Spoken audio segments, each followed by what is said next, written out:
Hello, everyone. Welcome back. Episode 40 of season 2 of the Hoop Talk podcast. Part 5 of our 6-part series ranking the top 10 of all time at each position. This is the centers list. I'm joined by Penn and a familiar face, if you were a member of the first season of the Hoop Talk podcast, Dream, my former co-host. Welcome back, Dream. Hello, Penn. Welcome to the channel. Glad to have you guys here. What's good, yo? Hello. Okay. We could get right into this. If anyone is new, I ask 19 people, including the 3 people up here alongside me, to send me their top 10 players of all time at each position, and then I give a corresponding score for each placement. For example, if Michael Jordan is the greatest shooting guard, he gets 10 points. If Reggie Miller is the 10th greatest shooting guard, he gets 1 point. Across 19 lists, we end up with a total and a cumulative list across some of the more familiar faces in the YouTube basketball community. We are obviously on the centers episode. For everyone wondering who is involved in the making of this list, it was myself, John D, Dream, Penn, Low, ZZ from the logo, Tyler or Hoop Venue, Chilltown, Real Talk, Ox, Ron, goodbye Dream, KB, Pirate, Gifted, Riv from Pick a Side, Carson from Nerd Sesh, Swiper, Jordan, and Sean from the Hoop Talk Pod. I'm not from the Hoop Venue podcast. My apologies. Welcome back, Dream. Yeah, I was gonna say, what the hell happened? It's the new StreamYard. It's the new StreamYard. Anyway, without further ado, we are going to start from the bottom all the way up. But before we get to that, I want to ask everyone what their criteria were when making the list. I'm going to start with you, Penn. What was your criteria when coming up with this list and any other lists? Greatness. I'm just kidding. I just wanted to make a call back to that. Yeah, I mean, two-way impact on winning. I didn't look too much at the statistics and the spreadsheets of it all, believe it or not, which is why my number one ended up being number one. I do value championships a lot, and I definitely valued like playoff risers. Okay, playoff risers, greatness, championships, and impact on winning. Dream. Mars, you like that criteria, don't you? We'll see if I like that criteria. Dream, what was your criteria? Shit, mine is pretty similar, bro. It's impact on the game of basketball. Because at the end of the day, who is better at basketball? But we're doing greatest, so it encompasses a little bit more than that. You know, at least how people do it. So for me, I did look at stats. I'll be honest with you. I had to look at some stats. You know what I'm saying? Other than just, points, rebounds, assists, the usual. True shooting, had a dabble in that a little bit. But pretty much what Penn said, I didn't do more than that. I mean, I did catch up and watch a couple of other games that I'll be talking about more here too as well. You have, throughout the series, you've had the more modern lists, I guess I would say. Yeah, you've definitely given a lot more love to the modern players than everyone else. And I'm not going to spoil your list, but I had Scotty Barnes at 10 on both forward lists. I don't think anyone gave more love in the future. Yeah, you've gone to the future with your lists. That's so postmodern. I guess a little bit of a different criteria. I'm surprised I didn't see Scotty Barnes on your list for this. It was close. It was close, yo. Honorable mention, I guess. John D, what was your criteria? I did value peaks a little bit, especially for a few players on here. Longevity was a factor, two-way impact on the game. I feel like two-way impact is probably the most important when we're talking about the center position. So I did factor that in a lot. Mine was pretty much peak, prime, longevity, and then an arbitrary measuring system on how much I value each one depending on the player. Some people's primes way more, some people's peaks way more. Some people's longevity can outweigh someone else's peak. It's all just a bunch of mumbo jumbo without really much structure to it. I tried to be as logically consistent as possible, but ultimately these are very difficult lists to make, and I am absolutely confident in saying that these lists are not set in stone. Well, not for me. My list is not set in stone. I can definitely be swayed on an opinion somewhere or another. I'm not entirely convinced of where I have anyone outside of my number one. It's a lot of mix and matching, I guess. So even today, your list can change today, Morris? Is that what you're trying to tell the people? My opinion could definitely be swayed. There's definitely things I'm not entirely sold on, more so towards the bottom of my list, but that's what makes these fun. We're gonna have a nice conversation about a bunch of centers, and I know we don't all have the same list, so this should be interesting. But without further ado, let's get into it. Starting from the bottom, there were 17 names given to me across 19 total lists, so just under one name per list. In 17th place with one total vote, so one person had them in 10th place. That person was Pirate. He had Dikembe Mutombo. I'm going to start with John D. Did you consider Dikembe? Was he close to making your list? What are your thoughts on Dikembe? I did consider Dikembe Mutombo one of the best rim protectors that we've seen, or one of the better rim protectors we've seen in this league's history. The only thing that would really sway me is I think the guys I have on my list were a little bit more offensively slanted than Dikembe was. By all means, though, I do think he could be in this conversation from the 10 to 20 range, because there are a lot of defensive first centers that made a real impact on some of these teams. Led one of the better defenses with that Philly team that got to the finals. We all talk about Allen Iverson carrying that team to the finals, but that defense was really good that year as well, and Dikembe had a lot to do with that. So I definitely did consider him, but he just couldn't make it. Pen, Dream. I didn't consider him at all. Hey, me either. But hey, he was a really good defender as well. But it's a lot what John D just said. A lot more offensive slanted centers who also are providing defense as well. Maybe you could say not as quite like Dikembe Mutombo, because Dikembe is just one of the best shot blockers in the NBA history. But yeah, I think I had a definitive 10 over him.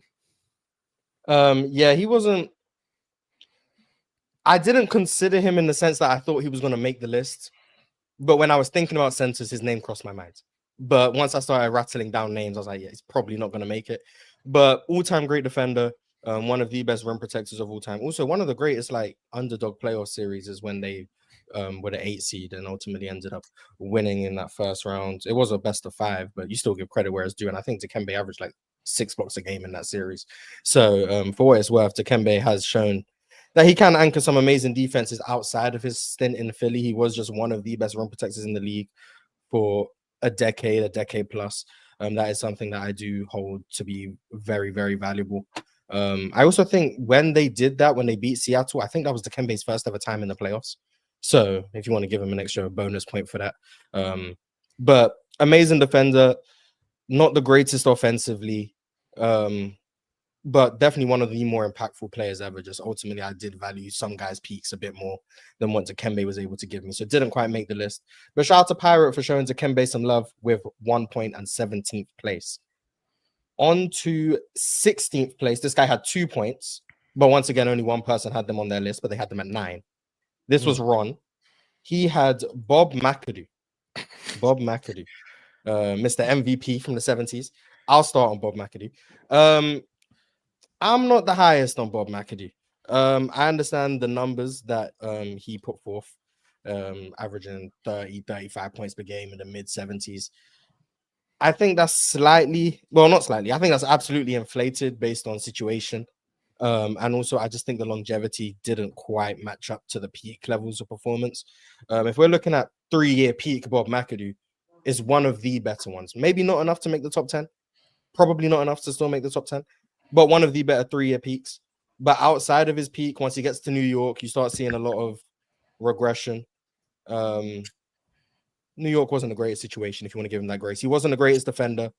The shot selection was iffy. Really good mid-range shot maker, really agile, really athletic. Definitely took advantage of the fact that he was pretty much a power forward playing the 5. But that did also bleed a lot of value on defense, which is why I don't think he was able to have the levels of success you would hope for a guy who was pretty much deemed a top 5 player in the NBA. But the longevity is why I didn't have him. But I'm going to ask you, did any of you guys consider Bob McAdoo? No. Bob McAdoo haters, Dikembe Mutombo haters. I just think the centers list is stacked, man. They're like, yeah. It's so like, did you guys have a definitive top 10? Let me ask that. Once we get through the 16th, right. Was you guys top 10? Was there any guys you considered outside of your top 10? 7 guys. I had 7 guys that were like set in stone that were going to be on the list regardless. And then those last 3, I'm like, but I had the next 3 and I'm like, you know what? There's a couple of guys I could squeeze in at 10, but But the Bob first McAdoo wasn't one seven. of them. Yeah, Yeah. for me, it was top 8. What John D said. I had 8 Yeah. players. I was like, yeah, they have to be in the list. I just have to situate them some way. But those last 9, 10, 11, that's when I started to consider a little bit Yeah. more. But yeah. Mars will tell you, I almost put Malawatch. So You did, No. yeah, you did almost do that. That would have been Hey, worse than the Andy, Scotty I know Barnes you're a Malawatch situations guy. that have I been seen happening. it on Twitter. Yeah. I That would've almost been- put Malawatch. I was this close. That would have been bad. Penn, how many guys did you consider? Without saying names, but how many guys did you consider? I think there were 8 that were locked, and then there were a lot of fringy guys. You know, there were some guys who maybe they peaked really high, like Bob McAdoo. You know, maybe their career was cut short by injuries. Maybe they didn't win enough. Their stats were a little bit inflated. I had to factor in when they played. You know, so I think that's just what it comes down to. Maybe they were too one way, you know, like maybe they were a great defensive player who won, 3-4 defensive player of the years, but I always found them to be a bit of a negative offensively. And this is the best position in NBA history. Straight up. It's easily the agree best. with that. It's the best. Yeah, it's straight up the best. It's the position with the most MVPs. And for most of the league, it really has come down to, do you have the best center? You have a chance. And to put anyone like Bob McAdoo or Rudy Gobert or someone like that into this list, it's insulting. Oh, wow. I can confirm Rudy Gobert did not get any votes. Yeah, I You know can what? confirm When Rudy you Gobert said did not get any Dikembe, I was votes. just about to ask in my mind, did Rudy get any votes? No, Rudy did not get any votes. Fortunately or unfortunately, depending on perspective. Bob McAdoo did get that 1 vote from Ron. So Ron, you disrespected the list, you disrespected the position, but it is what it is. That was 16th place. We are now on to 15th place. This guy had 3 points, so we are just going up by 1 point each time. Although this guy was on 2 separate lists. This guy was on Carson from Nerd Sesh list at 9, and he was on Swiper's list at 10. We are talking about Bill Walton. Oh, now I'm okay. I'm actually getting a reaction. Maybe you guys actually considered this guy. John D, Yeah. talk to me. Did you I consider heavily Bill Walton? consider Bill Walton. It's just and I'm gonna sound very soon when we get into the list. I'm gonna sound like a Sound hypocrite. like a hypocrite, Yup, yeah. I But- don't even don't say anything more. Okay. Don't say anything more. But the games played, man, it struck me with him. Again, we're gonna ignore the hypocrisy, but yeah, that's the only thing. But as a defender, as a passer, with that system in Portland, being able to win with such a young team around him, I definitely considered him at 10. Like, I really did, but I just couldn't put him. Yeah. I mean, there were 3 guys that I considered at 10. Like, my list basically went 12 deep, and he was one of them. And then the guy that I picked was one of them. And then there was a guy from Orlando who dominated up there, who was one of them. And yeah, I ended up picking the guy that I thought Chill would be least mad at me about. But unfortunately, I probably made the wrong decision, I'll be honest. We'll come to that conclusion soon enough if you made the wrong decision. I'll just say I think Chill's gonna be mad at you regardless. But Bill Walton, before I go to you, Dream, definitely heavily considered him. I'm really high on Bill Walton's peak. The issue is, and I don't think you're hypocritical. I know obviously what player you're talking about, John D. Bill Walton's peak is even shorter than the guy in question who you're alluding to. It really is about a season and a half of peak Bill Walton. If you want to talk about 3-year peak, you're looking at 76 to 78. Like, this is someone who just, for reasons outside of his control, just wasn't able to sustain the level of greatness that he was showing in the late 70s. He was quite clearly the 2nd or 3rd best player in the world, in my opinion. Obviously, you got some, I could say Kareem's name. Kareem's going to make the list. Spoiler alert. You obviously had Kareem, you had Dr. J, you had Bill Walton. They were the 3 best players in the world at the time, in my opinion.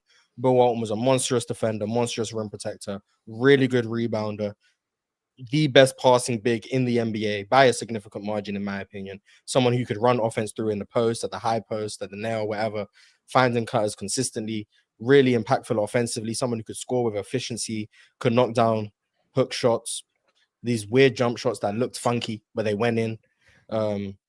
Could knock down free throws at a decent clip. Not great, but you're looking at like 70%, which is decent for a guy of his size. He was a legitimate 7'1". I don't know what he's listed at. Legitimate 7'1".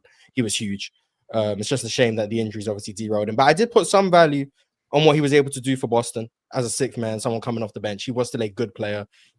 His mobility was shot. He couldn't really move anymore, but still just a really smart player, really high feel, good vision, able to play, make out the post, all that type of good stuff. So I did place some value on that, but ultimately the lack of longevity, I just couldn't get him on the list, despite thinking he very clearly has a top 10 peak, but just the rest of the stuff just didn't quite check the boxes. So he didn't make it for me. Did any of you guys factor in international play or collegiate play? I know I did. Spoiler alert. I know you did. Yeah, I know you did. No, I did not. I think last week I made a mistake of ranking Bob Pettit, and I haven't seen enough Bob Pettit film to do that. So now I'm actually following the logic I've been trying to talk about for 3 years. If I haven't seen it, I can't talk about it. And a lot of these guys, especially the further you go back, the college stuff is hard to find. And I know the player you're talking about, the international stuff for me has been quite hard to find. Some of it I have watched it. Very impressed. I will say that. Very impressed. But ultimately, I have stuck mainly to the NBA, mainly to the things I've seen. So there is one guy who got put on a couple lists who I did not even consider. But I did not factor in anything really outside of the NBA. No, I did not. Yeah, I will. Even if you haven't seen it, like he still won 2 championships. That doesn't count for nothing. Well, if someone won 2 championships, I can acknowledge they won 2 championships. If I haven't seen them dribble the basketball in any of those runs, I'm not going to talk about it. I'm going to give the team credit for winning. I'm not going to tell you how good that guy was. That's just me. I'm not going to tell you how good that. That's fair. Because I don't like speaking on things I don't know about. I hate when other people do it. I'm not going to. I'm trying not to be one of those people. I can acknowledge what happened. I know the history of the game. I know that the St. Louis Wolves won championships. I know that Bob Pettit won 50-point game closer. I understand those things. But if I haven't seen it, I can't tell you what he did. So I tried to stay out of that for the most part. And that unfortunately did apply to some players throughout NBA history who maybe would have made my list if they weren't in the ABA for a time, or maybe they would have been higher on my list if they weren't in the ABA. Those things do ultimately hold them back on my list, but I definitely understand if someone else evaluates that or ranks that, or maybe they've even seen that. Like, remember, Pirate is old, Chill is old, Penn, you're old. Like, there's old people who make these lists. So you guys have seen more than I have. Hopefully you didn't take offense to being old, but I'm not old. But I am older than the average person in the world. I will give you that. So okay, so there you go. But yeah, I didn't rank anything I haven't seen. But did you guys factor in international, college, any of that stuff? I try and stick to the same thing. Like, trust me, it's not for lack of trying, but I just, if I can't talk about it, for example, this is how I look at it. If I can't make an argument for something for either side, I'm not going to really try and like talk about it for a prolonged period, because, you know, I would like to have a really good understanding or just have seen multiple games of what I'm trying to talk about. Therefore, again, ABA stuff, not the easiest to find. You guys seen me through this list kind of tax players a little bit because of some of the ABA years that I have not been able to see. That's really it. Like, I have no problem saying, haven't gotten to watch that guy as much as I've gotten to watch some players that may have played in the 90s. That's no problem. Some of this stuff is hard to find, especially on YouTube nowadays that try and copyright everything. So it's true. So if I haven't seen it, it's not because I haven't done my due diligence in trying to find the games. It's just because I have not found them. Maybe one day I will. Maybe as soon as I get off this stream, I'll find 10 games. But at the time, hey.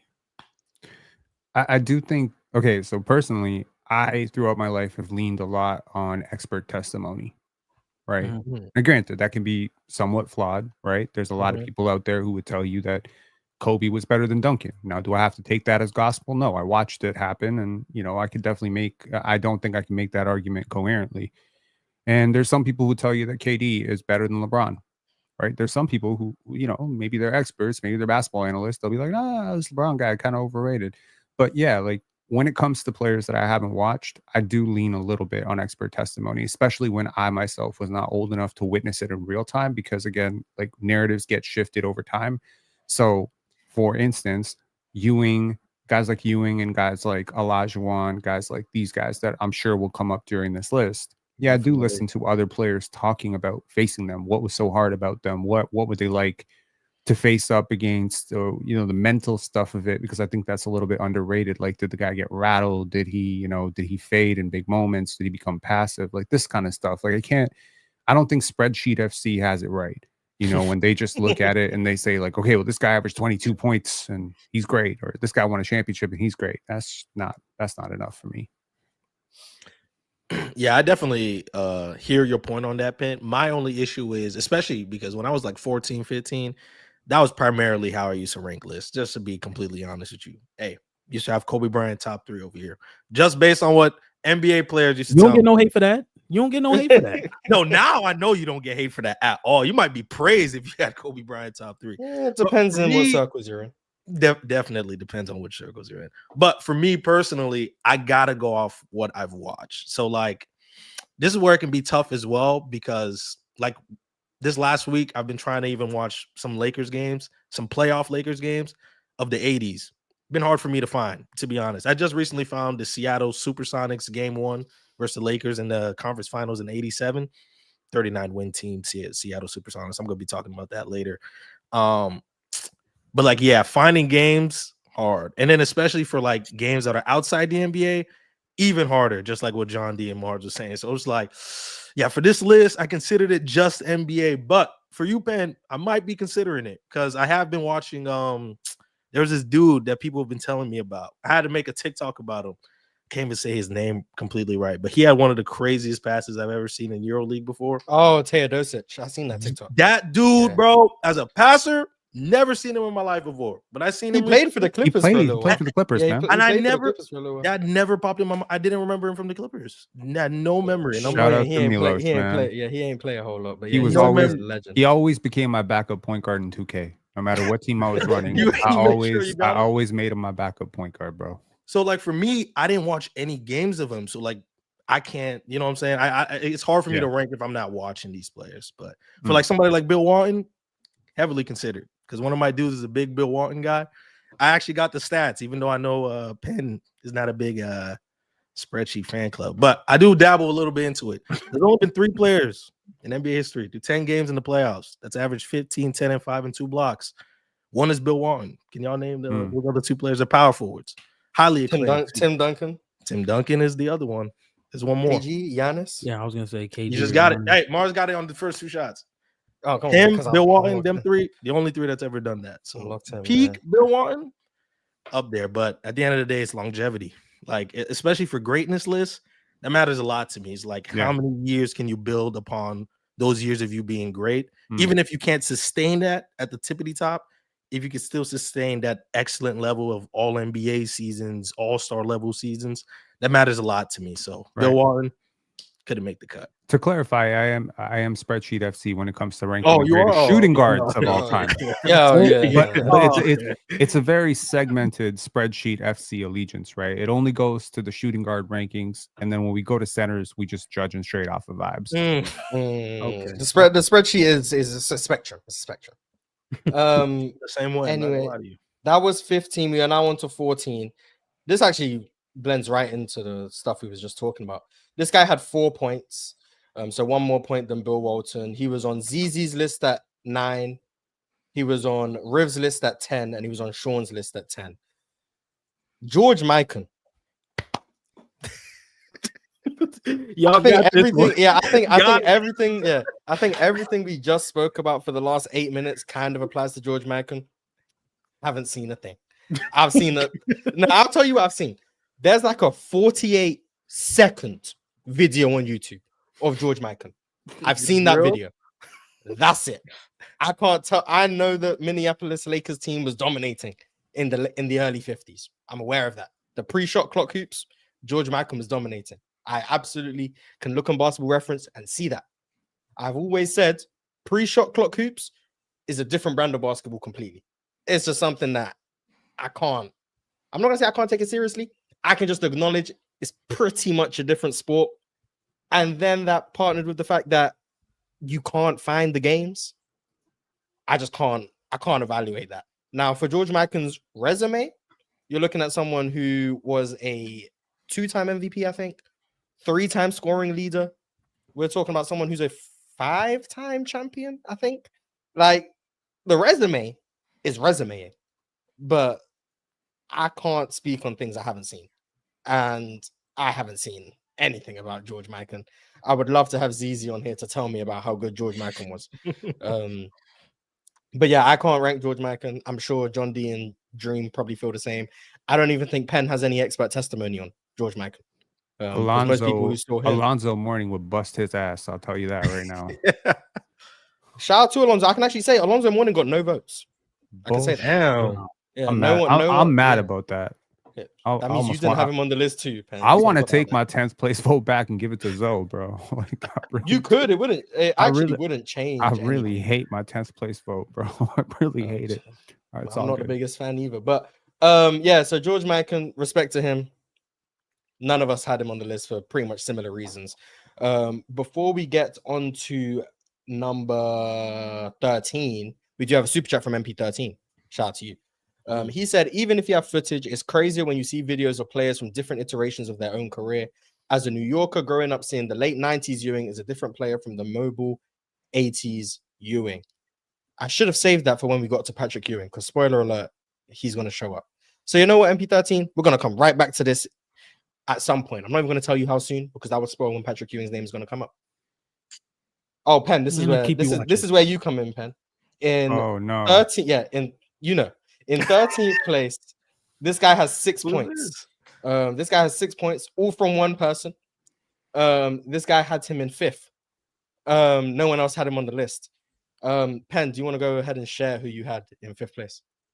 Arvydas Sabonis, baby. All Arvydas right. Sabonis. Educate us, because you are the only one who had him on the Let's list. try and had make him in this the top 10 5. plus minutes. Let's try and Yeah, make go this- ahead, educate us. We can make this. John D will clip this up for you and we'll spread the propaganda. 7'3", I'll edit it. hyper athletic, great switchable, could shoot with the best of them, had multiple seasons shooting north of 38-39% from three over in the EuroLeague.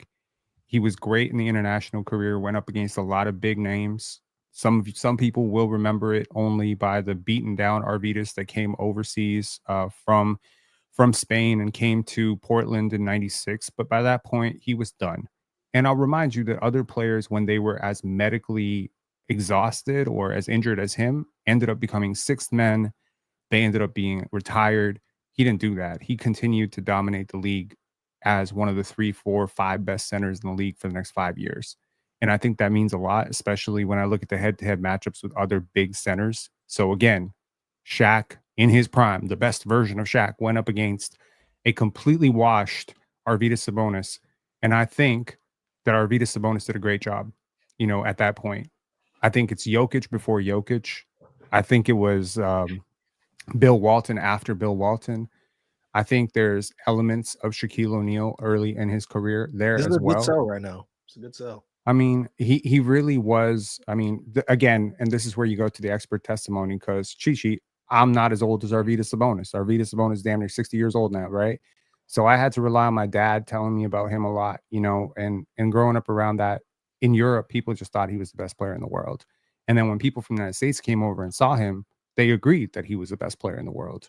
And they said, if this guy was in the league, Clyde Drexler has said it, Rod Strickland has said it, that if he had come over when he could have come over to the Portland Trailblazers in '89, in '92, they probably have multiple championships because he was that damn good.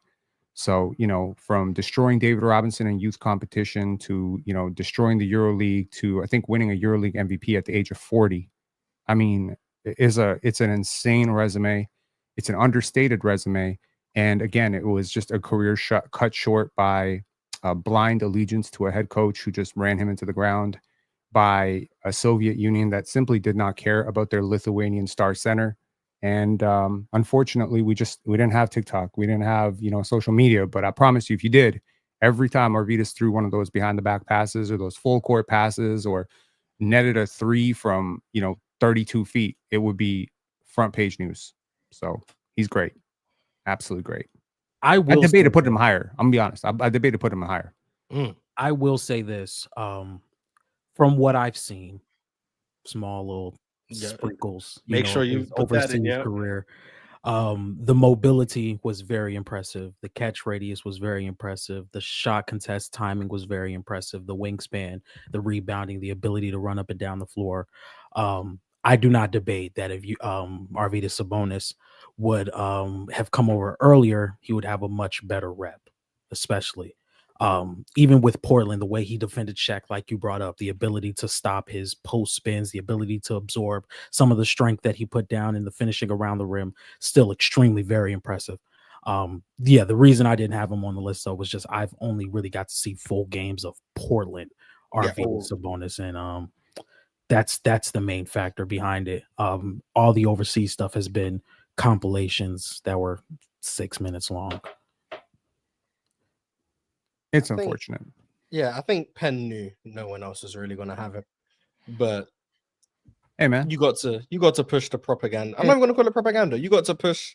Hey, for every 10, you know that viral video that Player's Choice has on my top 10, where you asking me all that stuff. Yes, I know it haunts your dreams.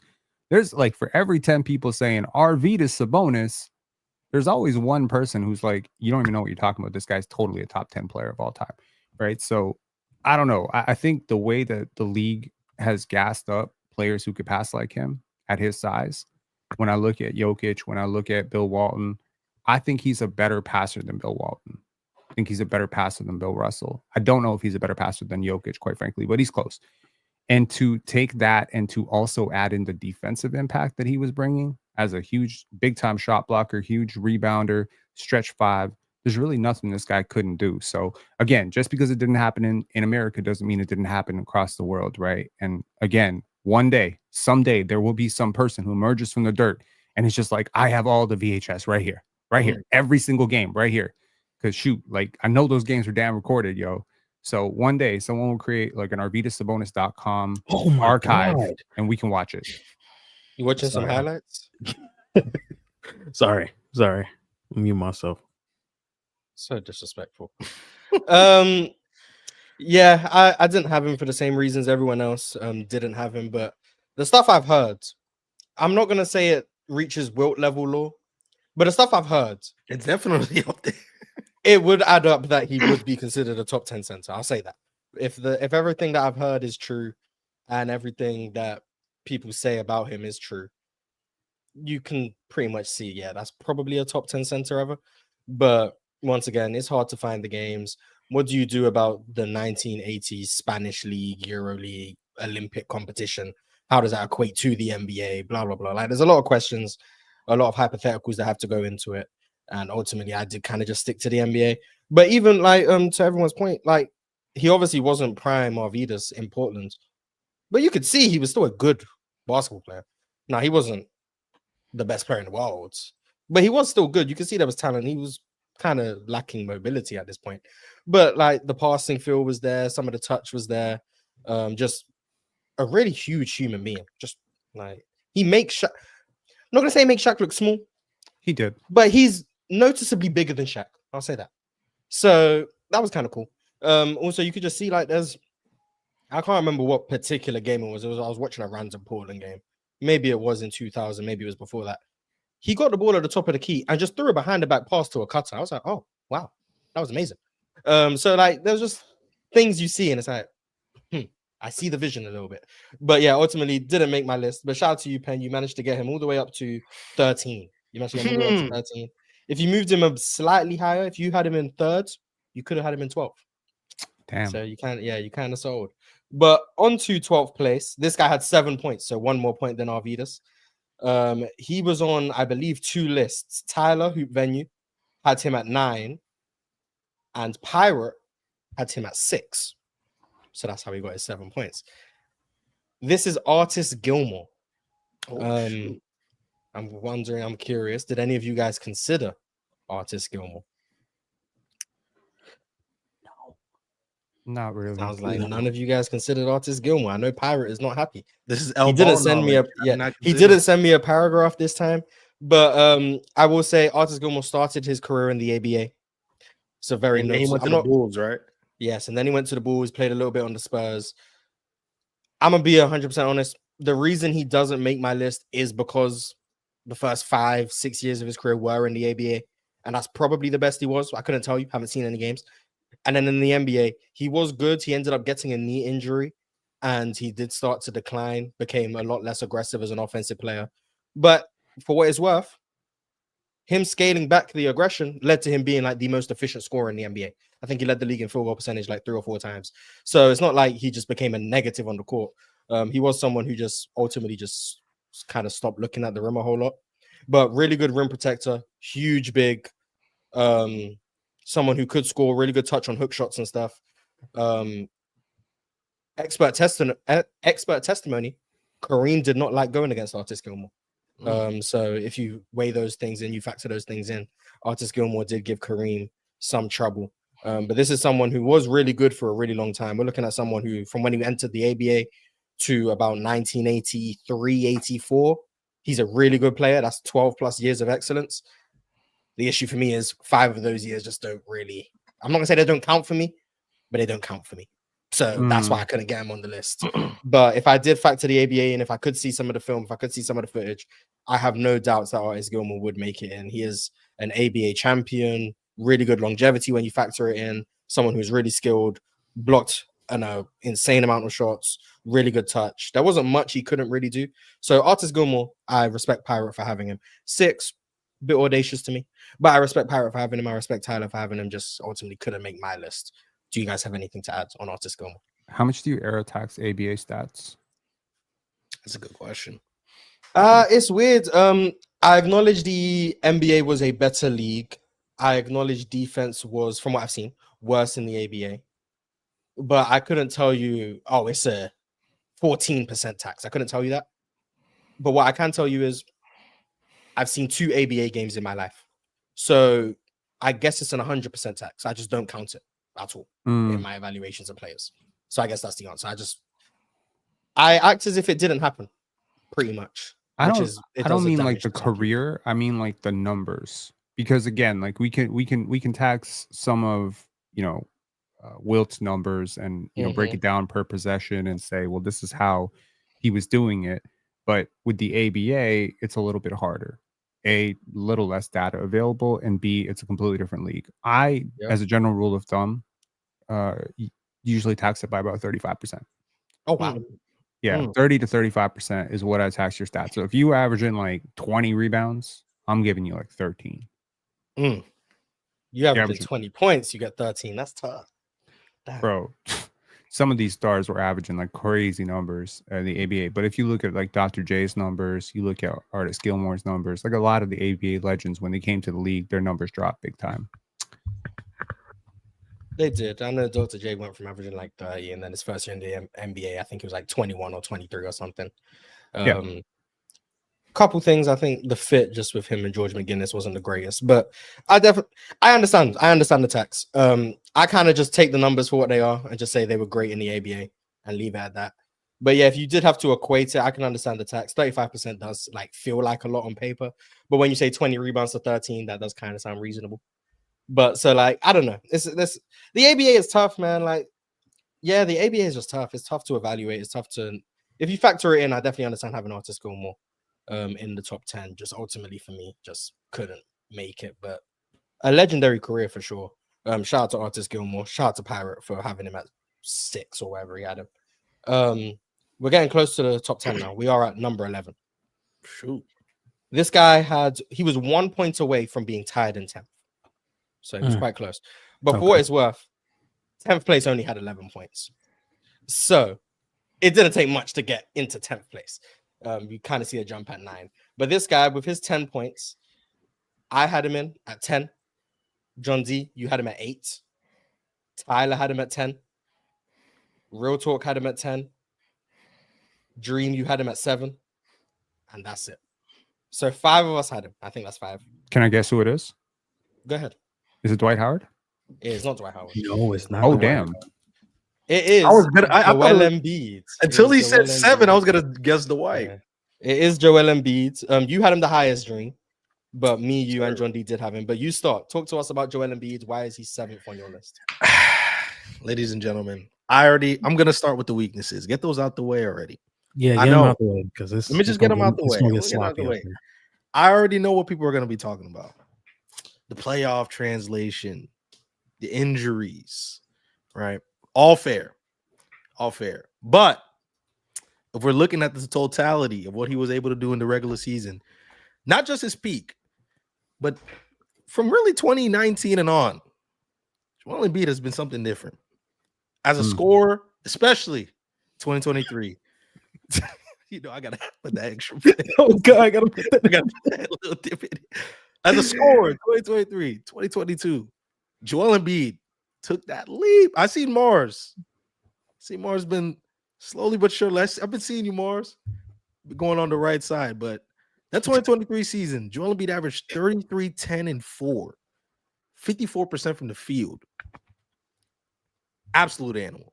Like, as a scorer and as a talent, there's just not a lot of centers I can say are more talented than Joel Embiid. And it actually translated as well. Like, as a big man, for him to be the size he was and for the things he can do from a face-up just didn't make a lot of sense. Aside from just that, the free throw shooting, I know a lot of people hate the free throws, but man, at a certain point, if you're scoring a point, what was that crazy stat people used to say about Joel Embiid was like a point? You averaging over a point per minute. That's insane, bro. Like, over a point per minute is just one of the most insane scoring stats you can ever have, especially as a big man in the modern day when we're seeing a lot of the offenses be more perimeter centric. While we still had this guy 21 over at Philadelphia 76ers, absolutely destroying every NBA defensive coverage you can name. Now, one of the things I didn't like about Joel Embiid, especially came playoff time, was his passing, especially early on. You would see like Al Horford gave Embiid a lot of fits. There was a year, I think in 2020, they didn't even have Embiid. They had Daniel Tice. And the way Brad Stevens had it with people shading over completely. He didn't really have a good team. But they a lot of throw an entry pass, but they literally could not throw a freaking entry pass. It was disgusting hoops. But when Joel Embiid can get the ball on the face up, and you can actually have shooters like Tyrese Maxey or Marco Bellinelli in those other years, and actually give him JJ Redick, actual spacers, and you can give him the ball on the face up in that low block, it's not a lot of centers that can slow down Joel Embiid. So to me, I had him at 7. I know that seeing how all the people ranked him might be a little crazy, but I do value regular season over year. And playoffs, I'm going to look at the numbers later whenever we go more into this discourse. I'll try to explain that to the best of my abilities as well. But Joel Embiid is number 7 on my list. And I know people are saying he's at 10 max. Oh, I was laughing at my friend comment. My fault. But yeah, Joel Embiid is number 7 for me. I am genuinely shocked. I'm shocked. I'm shocked that this many people voted Joel top 10. You shocked?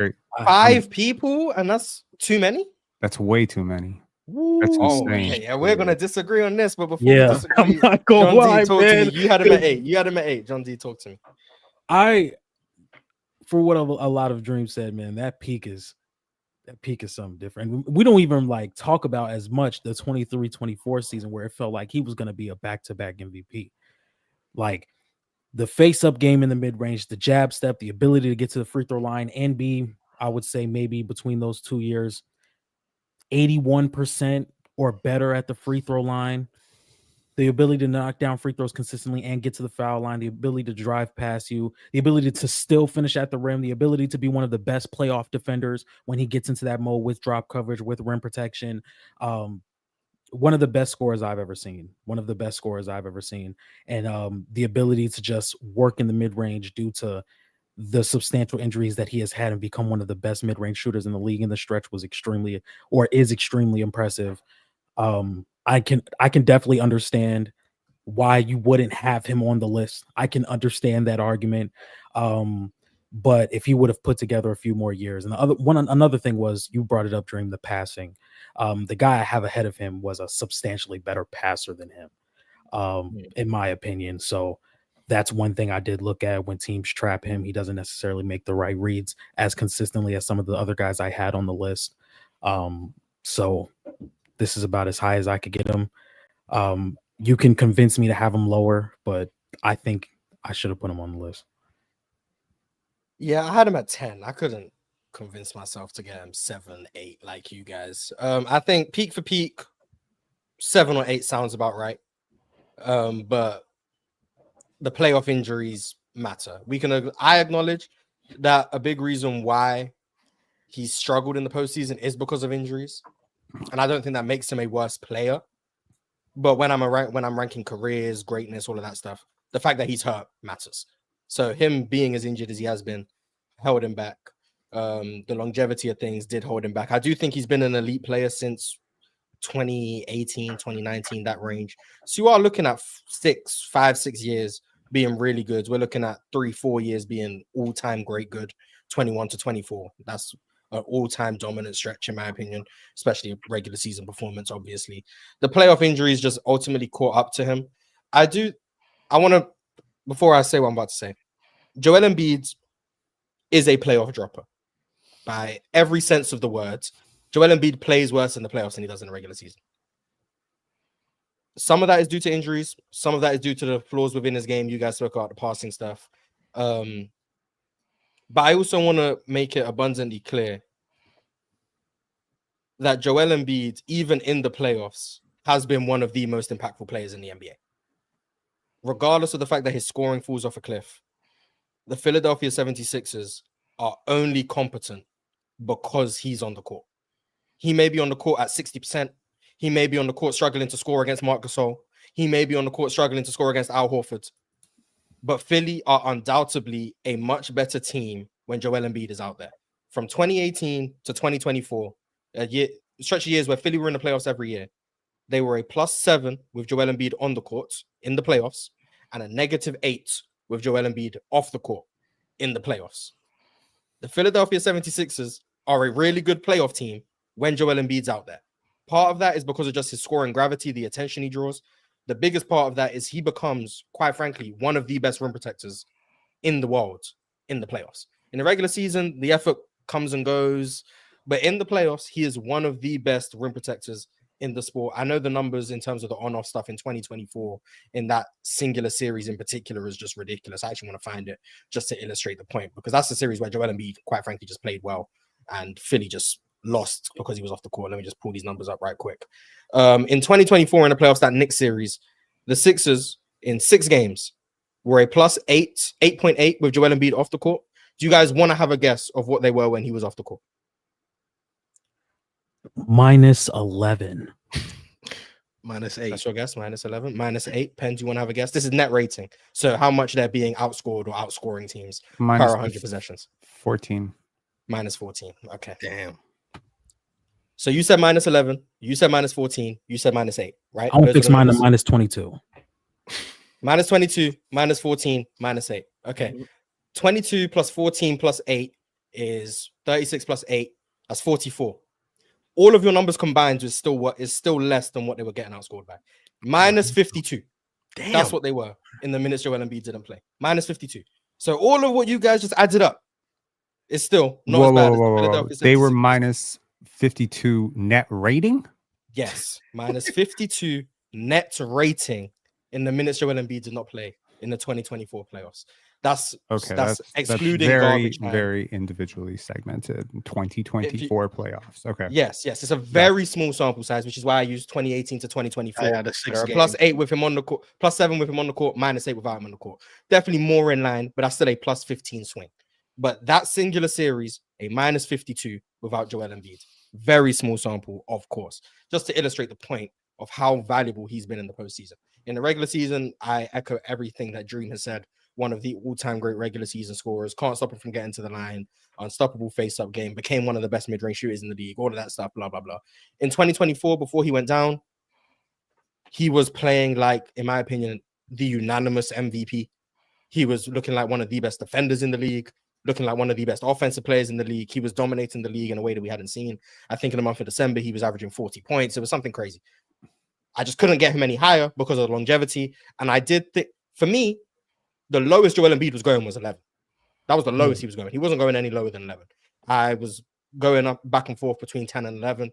I sided with Joel Embiid because I think the peak is higher. But I want to know, Penn, why you said it's crazy that people had Joel Embiid top 10.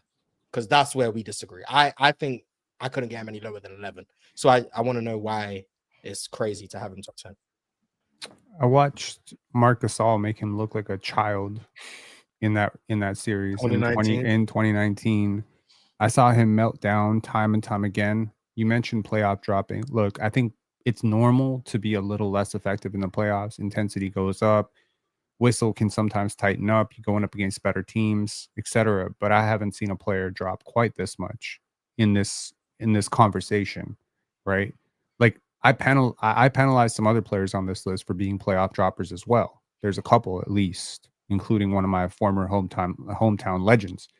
But with Embiid, I cannot get around the longevity argument. I cannot get around the lack of team success, despite the fact that I believe that he's had some very good and very stacked teams. And I most importantly cannot get around the Bill Russell argument. And the Bill Russell argument is simple. What do you do for your teammates on and off the court to intensify or augment or fill in for their deficiencies? What do you do to make players better? I never felt that he read the court well enough. I don't think he's played long enough. I don't think he's had enough team success. Individually, hell of a talent, great talent, plenty great talents, yo. His career, when you include regular season games and playoff games, is barely as long as Andrew Bynum's. Andrew Bynum was done in the league like what? Like when he was 27? This is just not a guy who's played a lot of games. And the games that he played in the playoffs, I think he shot 45% from the field in the playoffs. Damn. That's tough. 45.9 career play. My bad. You're right. It is 45 without rounding up. That 0.9 mass. I just want to, because that 2019 series is one that he absolutely. It was his worst. 17 points per game. I remember. And then he cried after. Oh, absolutely. I mean, shit, I would have cried too. Short bounces around 19 times, and he traveled. Yeah, I'll be mad as hell too. But it is what it is. I just want to let everyone know that small sample 7-game series. Joel Embiid on the court in that series had a plus 18 net rating. So I just want to let you guys. I remember that was the series after they went up, or they were down. What was it? They went up 2-1, and then I remember they were like, Ben Simmons, we're giving this ball to Jimmy Butler. I remember that very vividly because in that series, man, they just did not have a lot of spacing and having to deal with, because that 2019 Raptors team, especially over time, man, does it look good? It's a really good team. It's Yaka. We don't want to get Penn too excited. I know, man. OG did it. That was a really good team, but also, so they were plus 18 in a 7-game series with Joel Embiid on the court. They were a negative 54 with Joel Embiid off the court. Yeah, that's what's remarkable? Another series where the team falls off a cliff without Joel Embiid's presence, and he's played badly in that series. Spreadsheet FC is going to have a field day with this one. It's just I want to. The reason I do this is because for years one of the arguments for why Embiid wasn't the best player in the league or the best center in the league was someone else's on-off splits. Right. His team is a plus 10 when he's on the court. They're a minus 10 when he's off the court. The on-off splits for Joel Embiid in the playoffs are some of the most daunting in NBA history. Now, there's reasons for that. Singular series is always going to be small samples, which is why I had to extend it across the 6 years. But in singular series, even when Joel Embiid doesn't play well offensively, he doesn't score well, because of what you have to do defensively to scheme for him, and because of what he does defensively, that Toronto series, and I think you would agree with this, a big reason why Toronto won that series was Kawhi Leonard's ability to punish drop coverage. That was a big reason why you guys were able to win that series. But in terms of taking away the rim, Joel Embiid was an amazing rim protector in that series. Toronto weren't getting a whole lot of easy opportunities at the basket. It was a lot of shot making from Kawhi. And then that game 7, he emptied the clip, did what he needed to do. Credit to Kawhi where credit's due. Credit to Toronto. They were probably the better team. But Joel Embiid's defensive presence was immense in that series. His defensive rating, I think, was 95. So when we acknowledge playoff dropping, once again, I preface this by saying he's a playoff dropper. But I also want us to acknowledge that his defense becomes much more valuable in the playoffs. So while the offense does drop, and you're not going to find me denying that, the scoring gets worse, he struggles navigating double teams, his defense also does get a lot better, and he's still impacting the game like a superstar. And in fact, by the numbers, he's impacting the game more than damn near most superstars ever. So I just want to put that out there that we are looking at 6 years, 2018 to 2024, where Joel Embiid's been one of the most impactful players in the NBA regular season, easily. And then in the postseason, he's also been one of the most impactful players in the NBA. And those 6 years are really valuable to me, to where I could feel comfortable putting him on the list when partnering that with his peak. But I understand people not having him. I just don't agree saying it's crazy to have him. That's the only disagreement. Well, I think regular season, if we just factor out playoffs at all, yeah, I think I can get there with you. I think when we start talking about the playoffs, I start thinking about players who just did much more in the playoffs or were better in the playoffs. Now you're talking a lot about net rating, but I'll give you some pushback on that. And I would like to reference one of my favorite stats, which is VORP. Oh, VORP. I'm gonna bring you to VORP as much as I don't want to bring us to VORP. Yeah, bring us to VORP. I'll give you a player who had a higher VORP on his career than him, and that's the guy who was guarding him in that 2019 series, Marc Gasol. In the playoffs, he has a higher VORP. He has a higher VORP on his career. That makes sense. He also has a higher VORP in the playoffs. That makes sense. Also, play more games. Okay. But because it does make sense. It does make sense. Because you know that VORP is derived from box plus minus, which you do know. Yes, it's interesting to note that Joel Embiid has played 59 games in the playoffs, period, throughout his life. Never made a conference finals, never made an NBA finals. Marc Gasol has played 99 games. He's played way less minutes per game than Embiid during those games. Marc Gasol is a 4.0 box plus minus. Joel Embiid is a 4.1. So Embiid is better. Yay. But compared to who? I understand compared to it sounds like Marc Gasol gas to me, man. I don't know. Marc Gasol was really good. Marc Gasol is a three-time All-Star who just, he was a very selfless player. But I always felt like the playoffs, Marc Gasol was actually a playoff riser. Believe it or not, like he was a better player fundamentally throughout his career. So it wasn't just the Raptors; it was with the Grizzlies. He was just a better player, and I think he was a better player because he's just an insanely smart player. I think he sees the game so well, both ends. He has great habits. He's not a super high usage guy. I think he was like 18-19% usage throughout his playoff career, but he impacted the game in so many other ways. And I think, another guy in that vein is Al Horford. And that's where I see Joel Embiid. Al Horford, Marc Gasol, Joel Embiid. That's the category that I put him into in terms of career impact. And I'll tell you this because I do believe those guys are nowhere near the talents of Embiid, and I understand none of them ever sniffed an MVP, so they never quite peaked as high as him. But the fact that Al Horford has played, I want to say like 3 times more games, like how impactful do you think Joel Embiid was in his 400 and something games played that he's 3 times better than Al Horford? I don't think so. And I also factor in the intangibles. Like, what do you do for your teammates? Do you make your teammates better off the court? Are you the leader? Are you the guy who grabs the ball? Are you the guy who can corral a divided locker room and pull them together? Are you like that steady veteran presence? Are you the guy who has everybody locked in before the game? I do value these intangible things because they do have a lot to do with basketball. I've just never seen Embiid as that type of guy.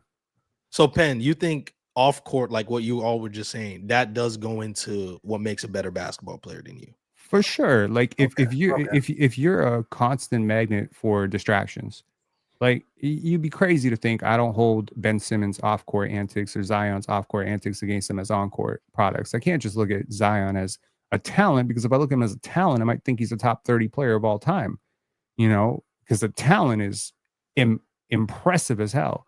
There's a lot of players like this that really they come, they do their job, and they go home, right? They don't have a sincere investment in team success. They're not early to meetings. They're not early for flights. They're not first in, first out. They're not having the conversation with you on the bus or in the plane when you had a tough game. They don't really sense that what happens with the team is really their job or their responsibility. They're like, I'm paid to play basketball. That's above my pay grade. I feel like the best players ever viewed it as, that's my problem. Like if you get out of line in a Michael Jordan locker room, in a Kevin Garnett locker room, in a Tim Duncan locker room, in a Bill Russell locker room, I've heard enough stories that those dudes, they're going to talk to you about it. You getting out of line in practice, you're not picking up full court, you're missing rotations, you're being an ass in practice, you're going to have a problem with Michael Jordan. I don't think you'd have a problem with Joel Embiid. I think Joel Embiid is too busy laughing it off. So that's my view on it. I just think he's very immature. And I just think that he's come up short in the biggest moments. I think Joel Embiid's better. I will than say Joel this though: Embiid. if you're off the court, some off the court antics do impact how I would rank you on the floor. Like for example, we just saw this past season, or we've seen in multiple seasons. One of Zion's problems is the conditioning, or the ability not to stay in shape. If you're coming into training camp earlier in the season and you're not in shape, and you're not able to fully impact the game as much as you were if you were in shape, that is a problem. I wouldn't say every off the court antic is something I would bring in to be like, oh, that's why I rank. But there are some off the court antics that I would be like, okay, that is clearly affecting your game, and that's clearly affecting your team around you. So I can definitely understand that point. Yeah, I think Zion's is a good example of that, because it's like, if I'm gonna rank you based on how you're playing and you're coming out 20 pounds overweight, and I'm seeing you're not playing to the caliber I've seen you do before, yeah, I get it. Yeah. MP13 with a super chat pertaining to Joel Embiid. But first, he had a super chat pertaining to Arvydas Sabonis, so I'll read that one. I forgot to read it when it came through. My apologies, MP13. He said, if you survive the communist USSR and then manage to be as good as Sabonis, you get some extra ranking spots. Does he get some extra ranking spots? Absolutely. There you People go. underrate the atrocities of the Cold War, okay? Like, it's almost like in America, if it didn't happen in America, it didn't happen, period. Before my time. That's true. Way before my time. But then MP13 said, does Embiid's games played make it difficult for coaches to develop a system that isn't so Embiid reliant to where you wouldn't get those on-off splits? Good point. That's an interesting point. I would argue, I don't know if I would argue this. I would think, because it's the first time I've actually thought about this. When you have a guy like Embiid, a guy like a Zion, I think does apply in this context.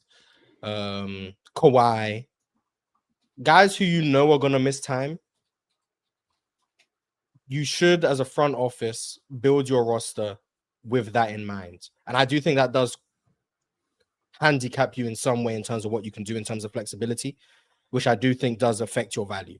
If we're having to build a roster that can stay afloat in your absence because we know you're going to be missing time and we need to be able to be competent without you, that means the amount of players that fit alongside you decreases, because we need these certain players who can floor raise because we need them to play without you.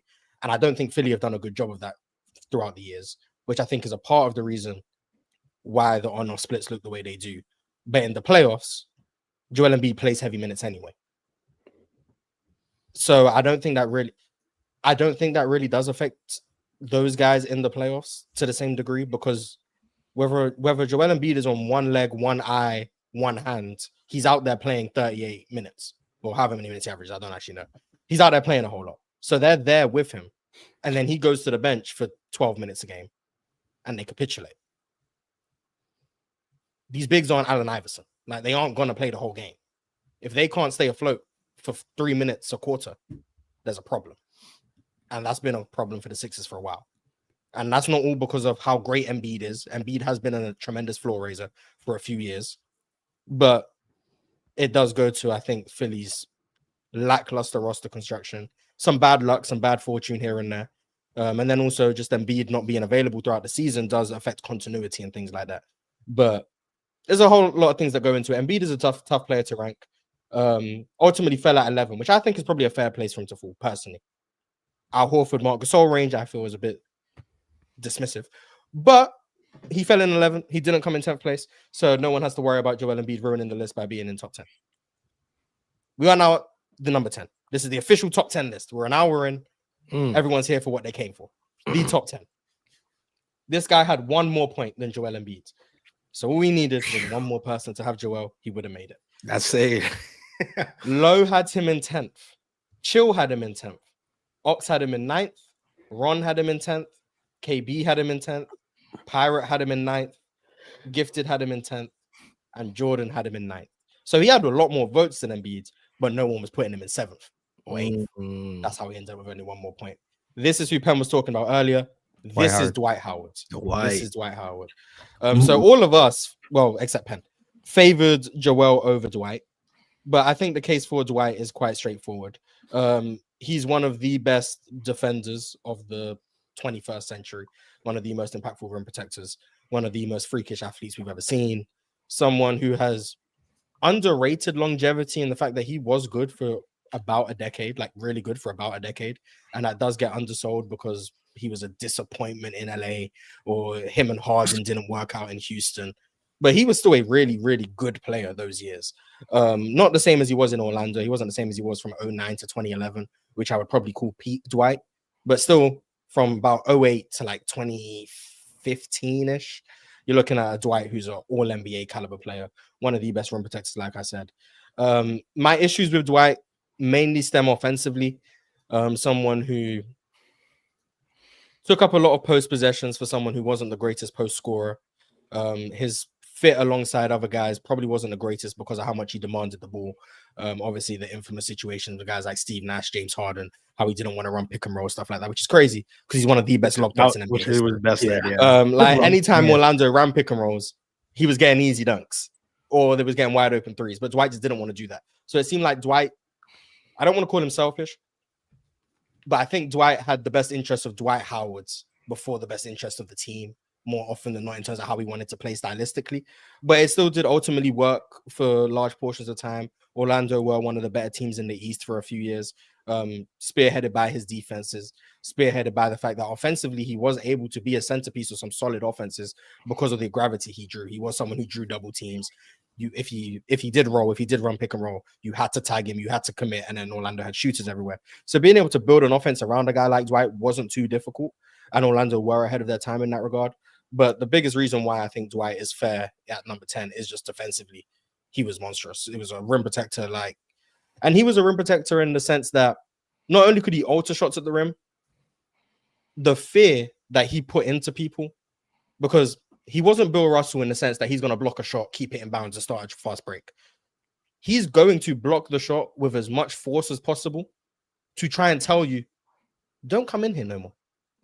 And it worked, but also a whole lot of goaltends, a whole lot of times where he just doesn't get the block and he's out of position on a rebound or whatever the case may be. I think Dwight Howard led the league in goaltends like every year for like 5 years. Like it was a lot of goaltends, a lot of them. So there was a trade-off with that, but still as a defender, there's not much you can argue against in terms of how dominant he was, how efficient he was as a scorer, the volume he was able to put up. We're looking at a guy who's like 18 to 21, 22 points per game in that era with the gravity he had. I definitely understand having Dwight in the top 10, albeit I think Embiid was just a better player, so I valued that slightly more. But did you guys consider Dwight? Any of you? I definitely did. I definitely did. Definitely considered. This is not, Mars, you brought up Orlando being ahead of their time with having a player like Dwight and multiple shooters with the gravity he had as a roller, offensive rebounder. We're going to talk about this later, but this is not the first time Orlando was ahead of their time with that type of archetype and that type of team archetype. But I do 100% agree with the gravity he had as a roller and offensive rebounder, the shot blocking, the rebounding, the lob threat ability. I think you brought it up with the shot blocking, how he could be extremely aggressive and he can lose position. Also, he wasn't the best.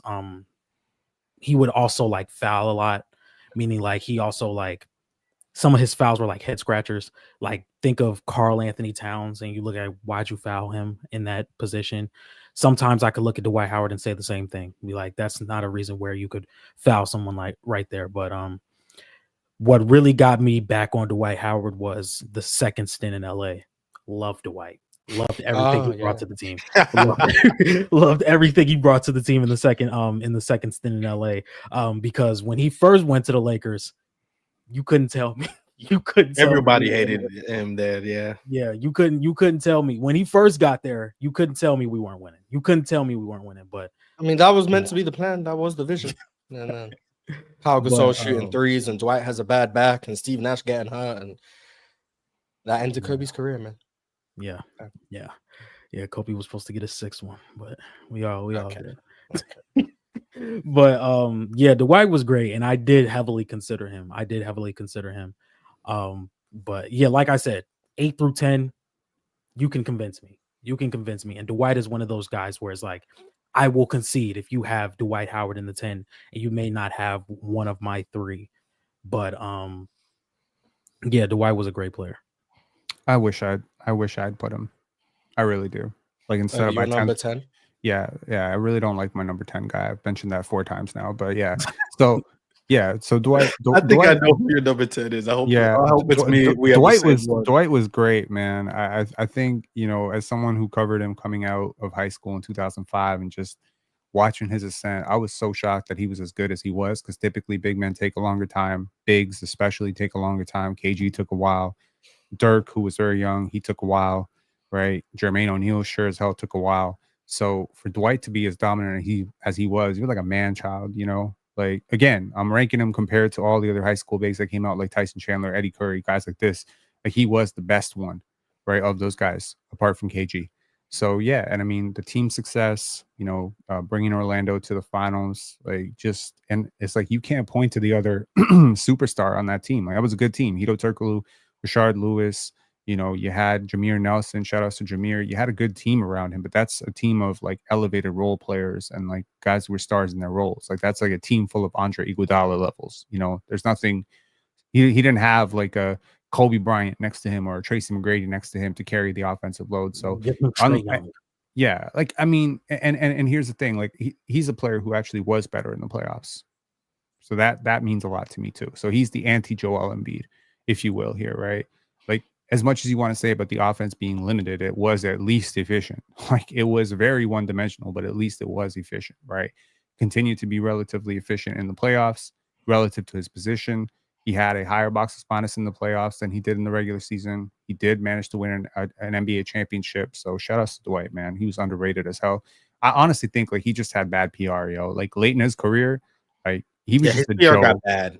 Like, he was just a joke, yo. Like, I think it's just like, it's a lot of the off-court stuff. It's that viral clip that went crazy with Jeff Van Gundy. People started to hate him. The media started to dislike him. And it's just the conversation leaving Kobe, leaving LA, the way that he did. I feel like the conversation just got really negative around him, and it really overshadowed the player that he was. Yeah, definitely. Yeah, I mean, to talk about it more, just an insane athlete. I mean, that's one of the biggest things he was talked about as a prospect that Penn was talking about, was the biggest draw for him. I mean, if you go back and watch that 09 series, even versus Kobe in the finals, versus LeBron in the conference finals, he wasn't the best switch big, but man, when he was on an island, when LeBron would have the ball in the wing and it was isolated for LeBron, I remember he got this crazy block on LeBron. And remember, 09, this is where people say this LeBron James is the best athlete like ever. Like, this version of LeBron is the best athlete ever. And Dwight Howard, athletically, man, he was right there with him. Do you remember what Dwight Howard averaged in that series? 26 and 13 or something. It was something 26 and 13 on 65% shooting against Cleveland. Against Cleveland, and it's just, yeah, it's tough. He dominated that series. Their bigs, I remember they had Ben Wallace employed. It was Cleveland. They have no chance. One other gripe I had with Dwight, and I forgot to mention it. Free throws. 2 other gripes I forgot to mention. Free throws is absolutely free throws is absolutely one of. He is such a bad passer. It was. I always tell people there's a series, I believe it's 2011, Orlando against Atlanta. Orlando ended up losing in 6. Yep. I don't have the numbers in front of me, but I'm pretty sure I remember 5 assists. Dwight Howard had 3 assists in that series. Yeah. And like 35 turnovers. Wow. Like, it's bad. It's bad. Just a bunch of turnovers in any which way you can imagine. 33 33, okay. 3 assists, 33 turnovers. I was close to memorizing it. Not close to the 26 and 13. But point is, the tunnel vision, dribbling off his foot, like, he was turning it over any which way. Like, in that series, I'm pretty sure you'll find at least one instance of an offensive 3 seconds, an illegal screen, dribbling it off his foot, getting the ball stolen from him in the post from a double team, throwing the ball out of bounds, just a horribly inaccurate pass, or just throwing the ball away to the opposing team. It was just turnovers in every single which way you could imagine. That's my gripe with Dwight, but that's also the gripe with everyone I had in that range. For me, 9, 10, and 11 were all, I'm not going to say interchangeable because I'm very comfortable with my 9 above those 2, but like peak for peak, I do think they're relatively close. But that's my gripe with all three of them. Just the passing, the playmaking, the vision was just bad for all three. In fact, I think Embiid is actually the best of the three, which says a lot about what the other two were doing. Because Embiid's not exactly the greatest, but he's better than those two. Dwight was bad. Go watch that series if you haven't. It wasn't pretty for Dwight. I'll say that, but I'm not gonna say that's why I had him off the list. But just the offensive limitations ultimately just kept me lower on Dwight. But absolutely understand him making it at 10th. In fact, I probably agree with him being 10th. If that makes sense. I know I didn't have him at 10th, but I probably agree that he's in 10th. Does that make sense? It's funny because you mentioned that Atlanta series where he had 33 turnovers and 3 assists, which is just an insane stat when you think about it. But he also had 27, 15, and 15.5 in that series. He averaged 27 points, 15 and a half rebounds on 63% shooting in that series, which is just insane. And it was against Al Horford, and it was against a very good Atlanta team. So basically against Joel Embiid. I mean, he obliterated a matchup that gave Joel Embiid nightmares. Lost the series, but I guess. Besides the point. Anyway, number nine. This is where we get the jump. So remember, 17th before we go on to number 9, 17th place was Dikembe Mutombo with 1 point. Shout out to Pirate. He asked if anyone did put Mutombo yet. Pirate, you was the only one who had him, so he got done quite early on. He might get mad. Number 16, Bob McAdoo with 2 points. Shout out to Ron. Number 15, Bill Walton. Shout out to Carson and Swiper. That was 3 points. Number 14, George Mikan. Shout out to ZZ. ZZ, who had him in 9th, River, who had him in 10th, and Sean, who had him in 10th. In 13th, Arvydas Sabonis. Shout out to Penn. Had him in 5th place. Next, Artis Gilmore. Shout out to Pirate for having him in 6th, and shout out to Tyler, Hoop Venue, for having him in 9th. In 11th place, just outside the top 10 with 10 points, Joel Embiid. We spoke about that at length. I think we spoke about him for 20 minutes. Myself, Dream, John D all had him. 10th place, Dwight Howard with 11 points. Crazy. 11 points is the lowest anyone's made the top 10 with, by the way. Like, by far. Well, so that goes to the center point that Penn brought up earlier. Yeah, pretty much. Like, the point guard list, to get 10th place, you needed 37 points. The shooting guards list to come 10th, you needed 39. The small forwards list, you needed 23. The power forwards list, you needed 26. So, like, Dwight's not even close to the amount of points that any of these guys got. Anyway, number 9, 28 points. So quite a large jump. I had this guy in 9th. John D, you had him in 10th. Lowe had him in 9th. ZZ had him in 10th. Tyler did not have him. Chill had him in 9th. Real Talk had him in 9th. Ox had him in 10th. Ron didn't have him. KB had him in 8th. Pirate didn't have him. Gifted, UPenn, Riv all had him in 9th. Carson had him in 10th. Dream, you had him in 10th. Swiper had him in 8th. Jordan had him in 10th. And Sean had him in 9th. So this is one of the dominant bigs from the golden era of bigs. This is Patrick Ewing. I'm going to let Penn, you start. Talk to us about Patrick Ewing. I mean, unfortunately, sometimes you're judged by the expectations, right? And I would argue an expectation when New York drafted him was, boom, here come the championships, right? He's going to be the best big man in the league. And unfortunately, it's those big moments where you go up against the Shaq and you get dominated. You go up against Hakeem in the finals, you get dominated. And a lot of injuries. He was great. He was definitely one of the top 3 centers of his era. It just so happened that, or top 4 centers of his era, I think is more accurate. But it's just like being 4th place. They don't even have a medal for that, yo. So unfortunately, like that's kind of what it comes down to. He was great, but then the third guy was better at this and this. The second guy was better at this. And then the first guy was better at everything. So you just get overshadowed. You're in a huge market, so obviously people talk about you a lot. But when you keep failing in the playoffs and you don't win a championship, that can work against you. So, just a beast on the block. Shaq has said that he patterned his game after Ewing. Huge, career at Georgetown. Really unstoppable. I think he had an 8-foot wingspan. So just an elite shot blocker. But yeah, I couldn't quite place him above those other guys in his era. Before you guys go, MP13 sent a super chat regarding him, so now is the time. Also a limited passer. That'll also absolutely, add. yeah, absolutely. He said, even if you have footage, it's crazy when you see videos of players from different iterations of their own career. As a New Yorker growing up, seeing the late 90s Ewing is a different player from the mobile 80s Ewing. That's something I wanted to talk about because a lot of people will say like Ewing peaked when the Knicks were making the finals in like 94 or whatever. I'm of the belief that Ewing probably peaked in the early 90s, late 80s, like 89, 92 range. When his knees weren't shot, he still was mobile. He still was one of the best rim protectors in the sport.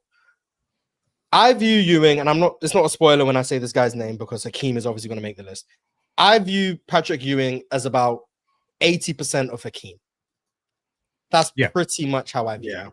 The same strengths, the same weaknesses. He's just a bit worse than him. Like Hakeem had passing limitations. Ewing's were worse. Hakeem was a tough shot maker. Ewing was also a tough shot maker. He was just worse. Hakeem was a dominant rim protector who had mobility on the outside. Ewing was a dominant rim protector who had mobility on the outside. He was just not as mobile and just not as dominant as Hakeem. He's pretty much just Hakeem, but worse. That's how I view him. The longevity is something I did value before injury started catching up. Like we're looking at someone who for over 10 years was one of the better rim protectors in the sport, someone who was one of the best post scorers in the NBA. And we're looking at from the moment he entered the league till about 96, 97, he was that. The issue I have with Ewing is offensively tunnel vision. That's the best way I can describe it. He didn't want to pass the ball. He'd rather shoot over a double team than pass the ball. That was the name of the game. It was a lot of tough jump shots, a lot of shots over contests, a lot of shots over double teams. It affected his playoff efficiency quite a lot. You'll find series where he struggles to make shots, but then the series where he's playing really well is you can't stop Patrick Ewing because of the tough shot making. Kind of similar to Hakeem in that realm. He just wasn't as good. I think for reference, because I had Ewing at 9, Embiid at 10, I think Embiid peaked higher. I think the best of Embiid is a better player than Ewing. But there is just a gargantuan longevity gap. There is more availability. You know that you're going to see Ewing for 75 games a year at the bare minimum. You know you're going to see Ewing in the playoffs healthy. You don't get that with Joel Embiid. Plus the longevity. I did favor Patrick Ewing just in terms of overall career value, although I think Embiid is the better player. But he really was just amazing. And I do think, to Penn's point, he falls victim to two things that you alluded to. One, the expectations coming into the league. And then two, just the era he was in. When you are quite clearly the fourth best center of your generation, you're going to get forgotten about somewhat because there was 3 guys who were just better than you. And it's like, oh, where does Ewing fall into this? He's someone who's made 3 all-defensive teams. A defender of Ewing's caliber only having 3 all-defensive teams is insane.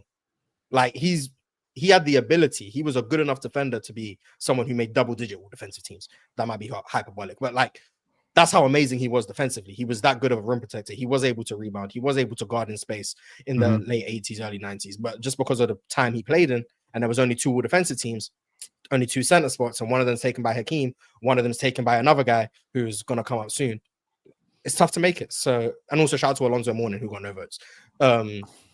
It's just a tough era to be a part of. Dikembe as well. Oh my God, it's a tough era to be a part of. Like, and that's where Ewing was. He was in a tough era to be a part of. I ultimately had him in 9th, but really, really good player. I think a lot of people do underrate Ewing. Yeah. But that's all I really have to say. Is there anything you guys want to add to? One thing I want to say I think is pretty underrated was his ability to play passing lanes.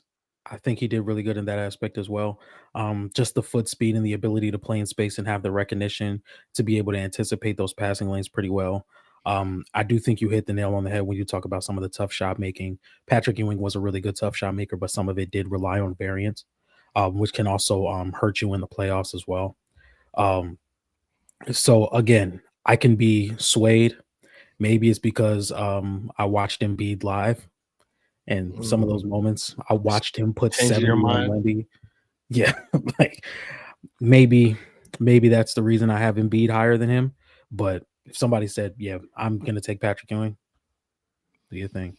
I get it. I mean, one thing I was going to bring up, Mars, the Knicks were a team that abused illegal defense, man. The amount of times I would see Patrick Ewing would get the ball in a face-up, and they would purposely give him the space to attack. I was like, wow.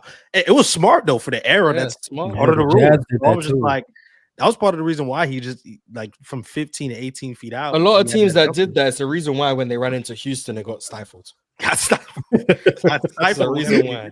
I was just like, wow, I didn't know they did a lot of this with Ewing. They'd get him 15, 18. You'll see the fadeaways. You see him go attack the rim with those little floaters. So yeah, Ewing, I had him at 10. Didn't quite have him a little bit higher. I don't know if he could have been higher, but yeah, I think the weaknesses, Mars, you hit it right on the head. The passing weaknesses with him, especially when he played defenses like the Pacers, Chicago, Houston in the finals. Like you really saw that, when it got ramped up and defenses started throwing him a little bit more coverages, a little bit more help. You saw that scoring go down a little bit, but still at 10 for me. At the end of the day, still a top 10 greatest center of all time. It's unfortunate. It's sort of like weird, but the start of my life was all Patrick Ewing. Like everything you saw around you was Patrick Ewing. Moving to New York, Ewing was the biggest name. Yeah. And every jersey you saw around was a big number 33. And I just want to call back to one of my more viral moments and amend it, not amend it, but more remix it. And I want to say that Chris Bosh was closer to Patrick Ewing than Patrick Ewing was to Hakeem Olajuwon. Oh wow! Okay, so but that's a big jump from Nikola. It is the big gap, yeah, and that's what I'll say. Right, it is the big gap. Like when I watch, and again, I didn't like Hakeem growing up. I didn't like Hakeem for a lot of reasons. He was always the other guy. He was always, giving the center on your team work. But looking back in retrospect, how much respect I have for Hakeem as a player, I cannot compare Patrick Ewing to him.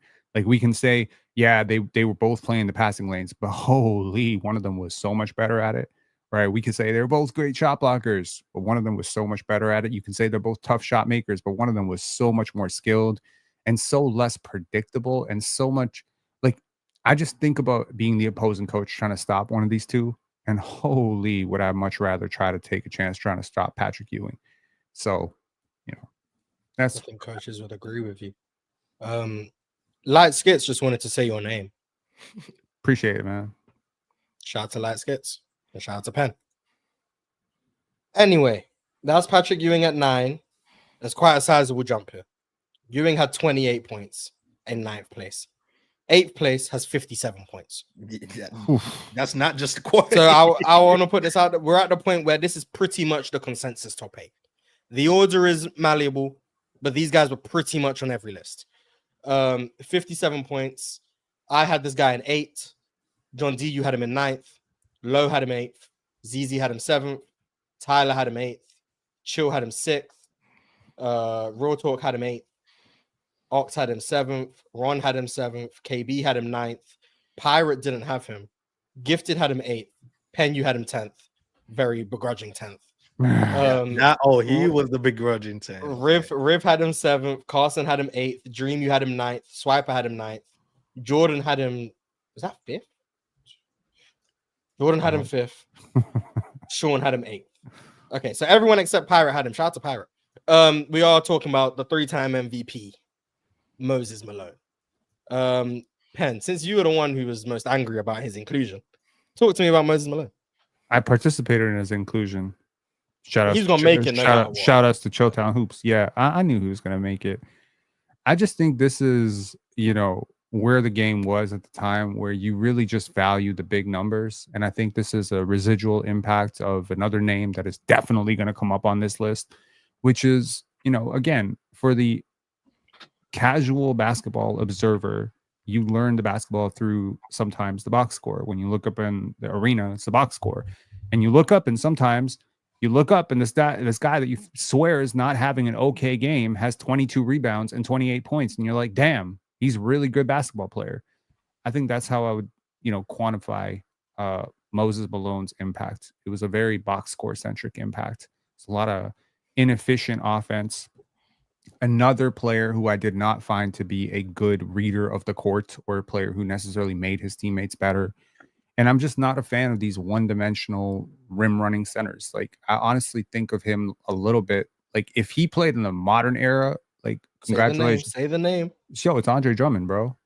Oh wow, it's Andre Drummond. Wow. Bro. So, I mean, yeah, and Mars is clapping because I swear to God, you agree with that, right? So I've in jest made the Andre Drummond comparison about 600 times. Yeah, it happens. I want to first of all, I am, and also not a big shot blocker. Not a big shot blocker, not a big rim protector for that era either. So it's just like, it's like, what did he do? Grabbed a lot of rebounds. Had a lot of He was offensive Angel rebounds. Reese, bro. He was Angel Reese. It's what? Hey, it's what- you think Angel Reese is amazing. So Yeah, I do. credit where I credit's do. due. Credit where credit's due. Leave my girl. I just want to. I am known as a Moses Malone hater. I don't. That's why I'm here. That's why I'm here today. It's the Can I cosign. I don't- is it from Chilltown? I can guess. Is this the It's hate, from or a is lot it of just people. his I mean, game? Just he just Moses didn't like his was- game. A couple years ago, Moses was one of my. I don't want to say targets. When I was very passionately pushing the anti-box score, anti-accolade agenda, Okay, Moses was the easy. that's the an low easy. hanging fruit. Just It was like you go watch Moses Malone, 3 MVPs in 28 and 16 sounds a lot better than what's actually going on. So he was the low hanging, and because of that, and I've said guys were better than Moses Malone, Jokic. Like I said that a few years ago, he's better than Moses Malone.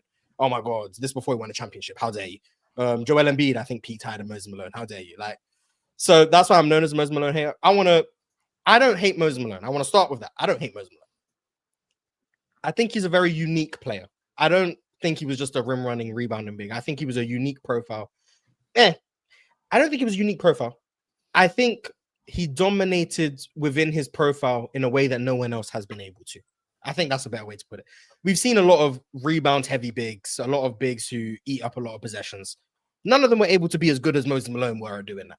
So I think what I've struggled with Moses Malone is evaluating that without the subconscious bias of how I view that archetype generally. For example, Andre Drummond, I don't view that to be a very valuable archetype. But Moses Malone, although I think he's of that archetype, he's of that lineage, he's very clearly better than those guys. So how do I attribute the value to that? That's where I've struggled. I ultimately still don't think his value is as high as people say. I think the box score does inflate some of his value, but I do think there is value to someone who averages 6 offensive rebounds a game, making your teammates better in a non-conventional way. He's not a good passer at all, by any stretch of the imagination. He's not a good passer. But when you are able to generate extra possessions for your team at that rate, that's valuable. Your teammates are able to be more inefficient because there's extra possessions. That's valuable. Now, some of that is him missing his own layups and getting rebounds. Don't shoot the messenger. Watch the film. So some of that is a bit of a tax. But he also was someone who you could give the ball on the block, and he did have a couple moves he could get to. He could hit turnaround jumpers. His range did extend to about 15 feet. There's value in that. That's spacing. And then also in terms of just like being a matchup problem because of his physicality on the glass, because of his just overall physicality, he got to the free throw line like a madman. We're talking about someone who led the league in free throw attempts routinely. There's value in that because especially when he's a good free throw shooter, we're talking about someone north of 75%. So when you're able to lead the league in free throw attempts, shoot 75%, put bigs in foul trouble, eat up extra possessions, that's value in a non-conventional way of being a big. He wasn't the greatest defender. The fact that he made some more defensive teams is kind of interesting to me. I don't think he was ever that caliber of defensive big. He was someone who really good defensive rebounder and would block a couple shots. So I think that's probably why he made it. Plus, he was on a big team in Philly, so that helped. Also, just being the MVP probably gave him some extra votes in terms of all defensive teams. I think that's probably how it worked. But he was really good, and he was really good for a really long time. Now, unfortunately, he played his first couple years in the ABA. Don't count them. But from like 77 till 86, 87, really good player. So that longevity is valuable to me, and that's why I had him in 8th. Just the peak is not as high as I think other people view it as because of the 3 MVPs. But he was really good for a really long time. He was impactful. That did ultimately lead me to having above Ewing, above Embiid. But he's not, in my opinion, my top 7. He's not in that group. He's below that group. My top 7 was set in stone. We we all can be a lot interchangeable with rankings, but we do. I hope we all agree there are tiers, right? To like certain. Yes, that 1 through 7. Yeah, that 1 through okay. 7. You All right. couldn't convince me other. Yeah, that rankings. Moses was those never 7 going to be in players. that 1 through 7 group for All me. right. So I He agree can as lead well. my next group. That's where I'm at. I'm So comfortable. with him that leading that my is next where group. you He's never think gonna he be gets 1 through 7. overrated because people put him in that group of like. Yes. Okay. Yes. All right. Yeah, I that's can't. crazy I to don't me. buy that. That's crazy to me. Yeah, I can't be convinced personally that Moses Malone is better than the guys who are about to come up in the next few spots. It can't run. I'm actually curious why Jordan has him at 5. I actually would love to ask him. Yeah. Jordan Y'all got him. we've been jumping chill. Like 5? Jordan has consistently. Yeah, I every see list is like- Jordan's list and I'm like, interesting. Like, so shout out to Jordan, but I would be curious to hear why he has Moses Malone at 5. But I do think that it's important to realize that his teams were relatively good offensively with him as their best player, mhm. you know, and I think his endurance, stamina, and just physical toughness, right? Like in 2K, they have this badge. It's like a bruiser badge. Right. I feel like he had 3 bruiser badges. You know what I mean? Like where he just physically wore you down. And that could be defensively and offensively. He was just such a force. And while I do not think that he was as skilled as a passer as you would like him to be, and I think that's understating it. I think he was a terrible passer, and I think that he was just a bad processor of the court. And I agree. I don't think he was a great defender by any means. And I also think that's understating it. I think at times you could argue he was a He could not downright move poor defender. much laterally. To Exactly. go more to your point, Limited. laterally, it's just he. Right. This is why relative to era is important, because like when you say Andre Drummond, like if you did put him in an era where now he has to play out in a more spaced out era, the way you would view some of these players would be drastically different. So like I have to look at what they produced at the time and go. Right. Another thing, like where when I watch like older games, sometimes I do get caught up in comparing it to what I see every day in this year. Like that's something I still struggle with. Like, oh, he's not that good of a ball handler, but I got to remember it's 1981. Like that's something I get caught up on. Right. Every now and then where I have to tell myself like, yo, this is 1979, bro. Nobody's finna do what Kyrie's doing on a day-to-day basis. But yeah, that's one thing when I was watching Moses Malone. I do definitely understand what you were saying, Penn, where it's like I'm seeing 3 MVPs. I'm seeing 31 and 15 seasons. I'm not seeing 31 and 15 on the floor. Like I do think his value around the restricted area and offensive rebounds and physicality. He also went to like a 8 to 10 foot jumper a lot. From what I've seen, hasn't really felt as much. He has his nights where it's like, okay, that's going down consistently. But I do think that offensive rebounding, the physicality, and the face-up game and the post game were good enough for me to be like, you know what, I can put him in this top 10 list. Yeah. He's like the anti-Joel Embiid. To bring it back to the things that I said about the intangibles, right? The intangibles. Oh. I was criticizing Embiid for not being mentally prepared, not being, physically tough, not being, the type of player who takes his teammates under his wings. Everything I said that Joel Embiid does not do is something that I've heard, at least from the grapevine and the people, is that Moses Malone did that, right? Like he was a very fundamental player. He wasn't the most skilled player, but he was like, I compared him to Andre Drummond. It's like if you gave Andre Drummond a different brain, which like was oriented towards different goals and just gave a lot more of a shit about winning. Like that would be exactly it. But the physical, domination of an Andre Drummond, the box score domination of an Andre Drummond, that's what I was comparing it to. He averaged 7 offensive rebounds in 2 seasons. Yeah, 7 offensive rebounds. And the dude whose back he's climbing had some icy hot in the locker room every single time, because that dude is just like, I feel like I don't like he had that thing with the faux. He predicted that they were gonna clean sweep through the playoffs and shit. I think they went 12-2 or 12-1. Joined the team that had the MVP before him and was just in the finals. So yeah, I hope. But he brought him over the edge. Yeah, absolutely. And they lost the game to the Bucks, so he was lying. But they did Actually, they didn't dominate that series against the Lakers. Those games were really close going into the 4th, and then the Lakers just kept capitulating down the stretch of those games. All the Sixers just kept outperforming them.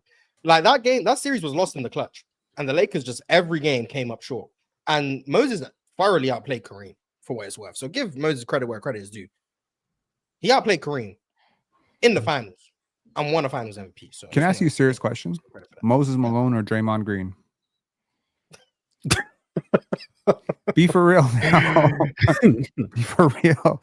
The intangible king versus the intangible king. What's up? John D. I'm gonna pass that question. Hey, you know what? That was one of those Luka assists, bro. That's the grenades for sure. That's the grenade shit that Jordan always be complaining about. John D, I know an answer came to your head, but you don't want to say Yeah, it. you don't.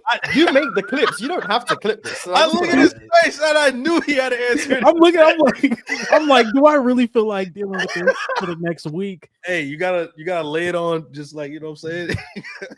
Man, I think Moses is bad. That's my answer. But John D, I'm not gonna lie.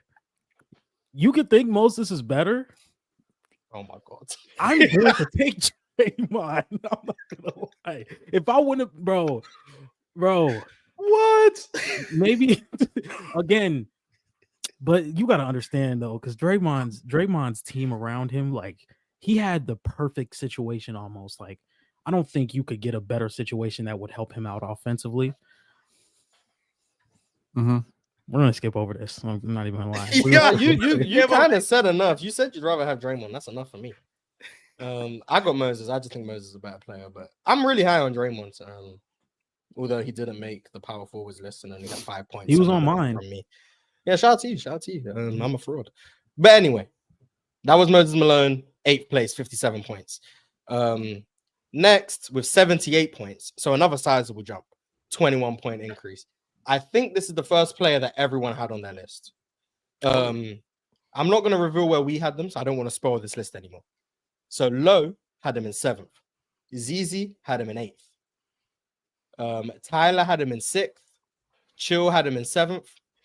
Real Talk had him in 7th. Ox had him in 6th. Ron had him in 6th. KB had him in 7th. Pirate had him in 5th. Gifted had him in 7th. Riv had him in 8th. Carson had him in 7th. Swiper had him in 7th. Jordan had him in 6th. And Sean had him in 7th. Was he a Spur? He may have played for the Spurs. This is David Robinson. David Robinson. Yeah. This is someone who you guys want to reveal where you guys had him? I believe I had him at 7. You did. I think I had him at 7. I would consider him at 6. Mm-hmm. Me too. I would consider him. I actually flipped my 6 and 7 today. Oh, see. Yeah. I was thinking about sending you a new list this morning. I'm like, he probably. I wasn't have changed it. You sent me 3. I wasn't have changed it because I sent him 3 lists. I sent him. Oh, 3 you sent him 3? Yeah, I wouldn't have changed it. You were stuck with this list. But yeah, I flipped my 6 and 7 today. Penny, I think you also had. Penny, you had him at 8. I had him at 8, and honestly, Yeah, but I considered Arvydas flipping was him. Yeah, I considered flipping him for number 7. Yeah, I considered it for so sure. are we all on that? Wait, are we all on? Wait, I have him 8th. Oh, are we all on the same? Did we all consider flipping? Yep. It was close for us. Penn's talking about a different player. I'm not going to spoil it. Penn's talking about a different player, but us 3 at least. It was close for me. I'm really high on David Robinson's peak. I'm not going to talk about comparing him to the other guy. He'll come up soon enough. He is, in my opinion, in the 90s, he's the second best center, in my opinion. Now, that might be a hot take. I don't know. He was amazing. One of the best regular season performers ever. One of the best floor raisers I've ever seen. A dominant defender who was consistently dominant on that end, even up until he retired in 03. I know a lot of people want to give Tim Duncan a lot of credit for carrying that team. Offensively, I agree. Defensively, David Robinson, until the day he retired, was one of the best defenders in the sport. That's how good he was. Amazing rim protector, still really mobile. The issue is he just couldn't play as many minutes as time went on. His just endurance and durability started to wane. But his ability when he was out there, one of the most impactful players in the NBA. In 1999, I've said it many times, I'm not entirely convinced that Tim Duncan was the best player on that team. That doesn't mean David Robinson was. I'm not entirely convinced. That's how good I think David Robinson was. Just as a defender, as someone who you could go to offensively. Wasn't the highest volume scorer anymore. Did provide most of his value in terms of the face-up jump shots and stuff. But defensively, he was just a monster. Amazing rim protector. Amazing first jump. Amazing second jump. One of the best athletes in the NBA, especially in the early 90s when he first joined. Just ran the court like crazy. Really good rebounder. Really skilled big who probably leaned on his skill more than he should have. And I think that led to some of his playoff deficiencies in terms of he wasn't able to physically dominate the way you would expect a man with his frame to. He did often settle for the jump shots. He did often settle for turnarounds, some hook shots that way. He was a bit off balance, all of that type of stuff.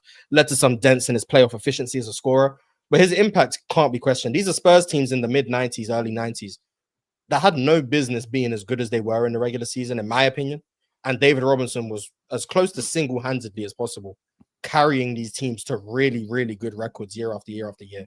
And I give David Robinson a lot of credit for that. This is a team that was routinely winning 50-plus games. I think his MVP year, I think they won 60 games. So, like, he was really impactful for a really long time. I know the advanced stats love him. They do love him. They adore him. I think he led the league in like the warp stuff for a few years when MJ wasn't there, BPM and that. He was just really good. Yeah, he's really good. I don't have much bad things to say about David Robinson, but aside from the fact that I think he was probably over leveraged as an offensive centerpiece, I think that was the only issue. And that was because the Spurs were just a limited roster. I think Tim Duncan come in. I would have loved to see Tim Duncan come in and David Robinson still be his prime peak self. Because although I think David Robinson at that point would have been better than rookie Tim Duncan could have taken on some of that burden offensively. And I think that's where you would have seen him maximized. But I don't really have many gripes with David Robinson. Is there anything you guys want to say?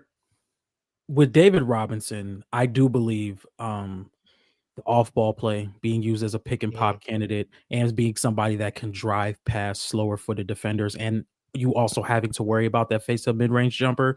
That's multiple assets in just that action alone that you would have to worry about. You have to put a hand in his face when he's shooting the mid-range, but you also have to have a firm set footing to guard the blow by. And then he got better as a passer as well. So I think that's something that makes it really hard for him, really hard to guard him. Really good rebounder. I think you added to it was he did lean on a lot of that shot making in the playoffs, and that kind of ruined some series of his. But as a defender, as an off-ball player, and people don't talk about portability with centers as much that don't really like fit the mold of portability. People look at portability and be like, can he shoot? Can he play off ball? Things of that nature. I think David Robinson's ability to pass, the high-low game that he played with Tim Duncan when he got there, I think was really good. The ability to be used as a cutter, as an off-ball player, a pick-and-pop candidate, somebody that can make extra passes. And once you saw that offensive load go down a little bit, you saw another part of his game to where he didn't have to have that burden consistently. I was watching Thinking Basketball, and he said, what if David Robinson came in earlier? What if David Robinson was in Tim Duncan's spot and Tim Duncan was in David Robinson's spot? Would we look at David Robinson different? And I think that's a really good point because of the defense, the post defense, the rebounding, the rim protection, the accuracy with his block shots. I think David Robinson was really good. And I did consider him one spot higher just because of the defensive side of the ball. But I think David Robinson was really good. And it would be really nice to have him a little higher, but this is just stacked position. Normally a player of David Robinson's talent is a shoo-in for a top 5 spot. Yeah. But this position is ridiculous, and now he's 7th. I think it's weird because I grew up in Europe, then I grew up in New York, then I grew up in Toronto, and in all the places I grew up, I've never been to San Antonio, and yet the Spurs have been my favorite team for most of my life. And that's largely because of Tim Duncan. Pretty much. So, no, I disagree with Thinking Basketball that you could just swap these two and that the results would be similar and, you know, that they could have swapped places. I think Tim Duncan did things fundamentally that Robinson just could not do. I thought he was a little bit stronger as a defender on the block, as a base defender, just in terms of like low center of gravity. Admiral was built more like a bodybuilder, you know what I mean? A lot of bumps, but he got bumped too. And I feel like sometimes in big moments in the playoffs, you know, he fell short.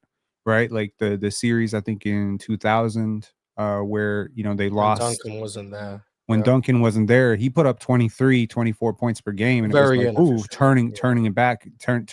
Go watch that series. It was super inefficient, and I just don't think, you know, he's one of the greatest floor raisers in NBA history. If you have him on your team, you're a 50-win team, guaranteed. But Tim Duncan is like not only a floor raiser, but also a ceiling raiser. Which is to say, like, he can really champion, he can really quarterback a finals contender. And I think one of the biggest things that I would say about Robinson is just his ability to accommodate Tim Duncan was graceful. There's a lot of, you know, he was still very much serviceable. He was still very much, I would say, one of the top 3 centers in the league. He didn't have to bend as much as he did for Tim Duncan. to come in and take that immediate backseat. He could have said, "Hey, Rook, wait for your turn. Take a backseat." But he saw the writing on the wall, and I think that he is a big contributor to Tim Duncan's ascent and ultimately those first 2 championships. Right.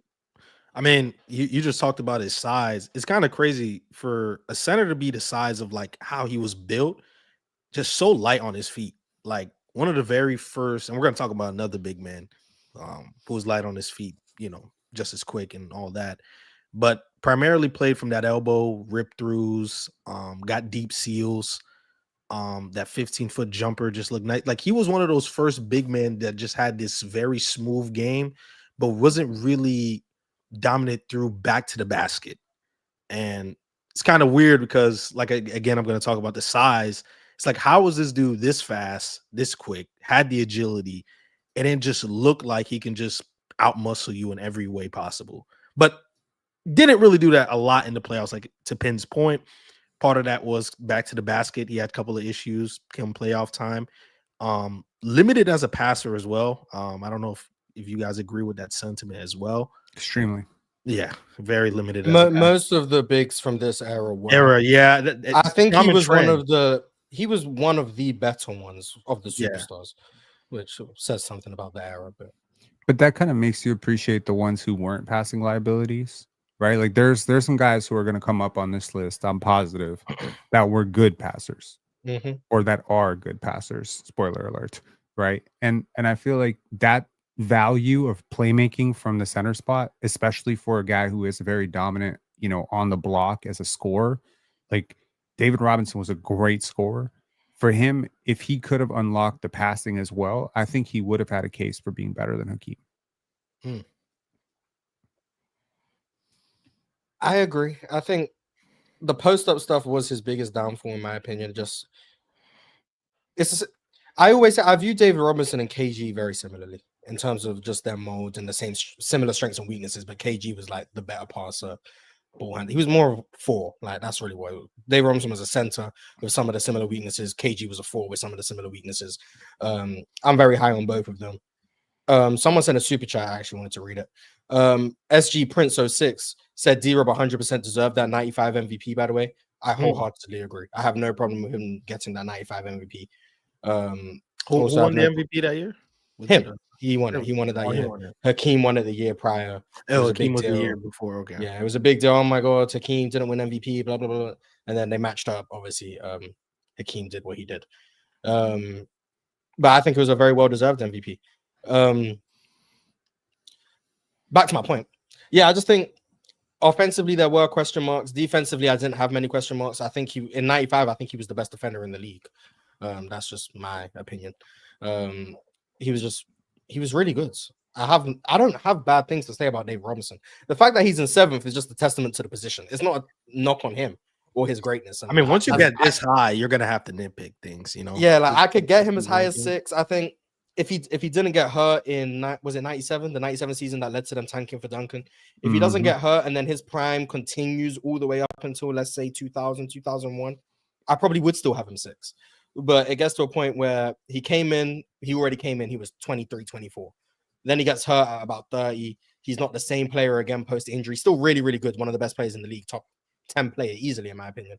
But once you start getting beyond 2000, 2001, you start seeing the decline. Just the overall years that you're giving me, then the offensive limitations, I ultimately favored my number 6. But it's a toss-up for me. I could go really either way. I don't have much problem.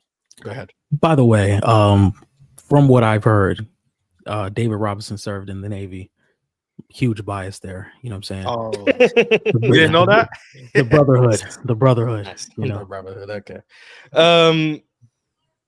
On to number 6. This guy had 86 points, so it was relatively close. Tresmania is about to call you a fraud, Pen. So just watch out. He's about to call you a fraud. This guy, I think everyone knows who it is, so I'm not gonna hide where we had them. Yeah, I had him at 6. Yeah. John D had him at 6. Lowe had him at 6. ZZ had him at 6. Whoa, Tyler had him at 7. Chill had him at 8. Real Talk had him at 6. Ox had him at 7. Ox had him at 8. Ron had him at 8. KB had him at 5. Pirate had him at 8. Gifted, Penn, Riv, Carson, and Dream. You guys all had him at 6. Swiper had him at 5. Jordan had him at 8. And Sean had him at 6. We are, of course, talking about the current player, the best player in the world to a lot of people, Nikola Jokic. I'm going to start with Dream. Talk to me about Nikola Jokic. I'm glad you're starting off with me, Mars, because, one of the first things, that got me on YouTube was talking about Nikola Jokic all the way back in 2022. To me, I haven't seen enough of Arvydas Sabonis, but to me, the best passing big man I've ever got to watch. To be honest, because of Nikola Jokic, the way I view passing, I feel like for a lot of other people, changed, because the value of being a passer, especially at the 5 position, just opened up. Like, I did not understand until really watching the games how much it opens up the floor for Jamal Murray. We saw with Gordon. We just saw with Russ this past season, just with his ability to pass for you to get open. Like, you won't even know you're open, and then he's passing you the ball, and you got the ball right here, and you're catching it up to go score. So, Nikola Jokic, to me, the greatest passer as a big man, one of the greatest playmakers in general, just not even looking at a center position, and one of the most efficient scorers as a big. And it's not even primarily just from the low post, where he's really good at, has arguably the greatest floater of all time. I don't know how other people feel about that. And some of the best touch from a big man. Then he also has a solid midi. Now, the 3-pointer can be a little shaky, but over the years, he's had some really good years, had some really iffy years. But overall, as a scorer, as a playmaker, and I already know, I'm going to let y'all talk about the defense. But as an offensive player, Nikola Jokic has truly changed how I view other offensive players, to the point where I had to have him in my top 10. Almost really wanted him to have at 5. I'm glad KB was the one to put him at 5. But ultimately, I put Nikola Jokic at 6. Yeah, KB was the only one, huh? Yeah, I was shocked. KB, Like, Swiper. Yeah, Swiper don't count. Yeah. We don't count Swiper. I'm actually surprised. I thought Swiper would have him higher. So I thought Swiper would have him top 3. Where do you have him? He had him at 5. I'm reading the 5. chat, and people are genuinely getting mad that he's at 6. I thought 6. Yeah, that's crazy. How dare you? Are we forgetting who's the 5 player? For me, I'm gonna just put it out there. My top 5, those names were unanimous. Yeah, that 5 going in was like, for me. Those names were very comfortable in their spots. But that's just me. I think Jokic has action to move up as he piles on more years, as he continues to be one of the best offensive players we've ever seen. There's not much to be said about Jokic's offense that hasn't been said already. He doesn't have there's nothing he can't do offensively. In fact, you could argue maybe he does too much. That's how good he is. But his teams entirely rely on him. He is heliocentric by the definition of the word, but he does it without dominating the ball, if that makes sense.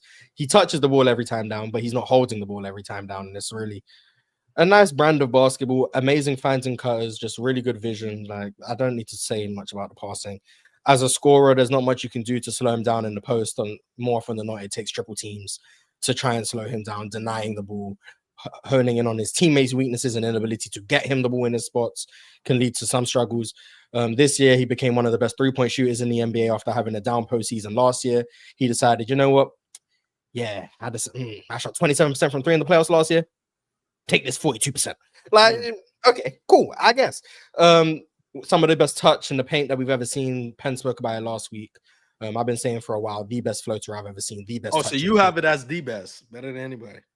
Yeah, I think he has the best touch in the paint I've ever seen. It's ridiculous. The shots he can make. The reason I have him outside my top 5, reason 1, although he has stacked up quite a few years, we're getting to the point where he's been elite since like 2018, 2019. We're all the way in 2025 now. He's been the best player in the world, in my opinion, for like 3 years, 4 years, 3 years. That's valuable. A top 10 player for 6-7 years now. So the longevity is adding up, but the guys that we have above him, he still doesn't quite hit those heights. Then the elephant in the room, the mighty elephant. Defensively, it's just this. he can be a positive on a game-to-game basis, depending on the effort, depending on the matchup, depending on the scheme. But his defense is too dependent on those types of things. You don't know what type of defense. Like this year, for example, Jokic just wasn't a very good defender in the regular season. Just wasn't. But then in the playoffs, he was quite good. Yes, he was. So he's capable, but the effort is just wanes, and you're not providing this level of defensive value that everyone in my top 5 is. Although I do think you might be the best offensively, probably are. When you are arguably a negative on defense in multiple seasons, that hurts your case, especially once you start going back through the prime before you ascend to this all-time transcendent offensive level. 2019, you're a really good offensive player. You're a bad defender. 2020, you're a really good offensive player. You're a bad defender.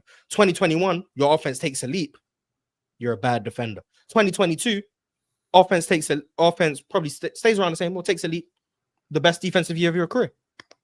2023, really good offensive season. The defense wanes in the beginning of the regular season, then ascends. Then he has that stretch in March where he stops playing defense for whatever reason. Then in the playoffs, good defender again. 2024, pretty good defensive season. 2025, egregious defensive season. Of your 6 prime years, you were bad on defense for 3 of them.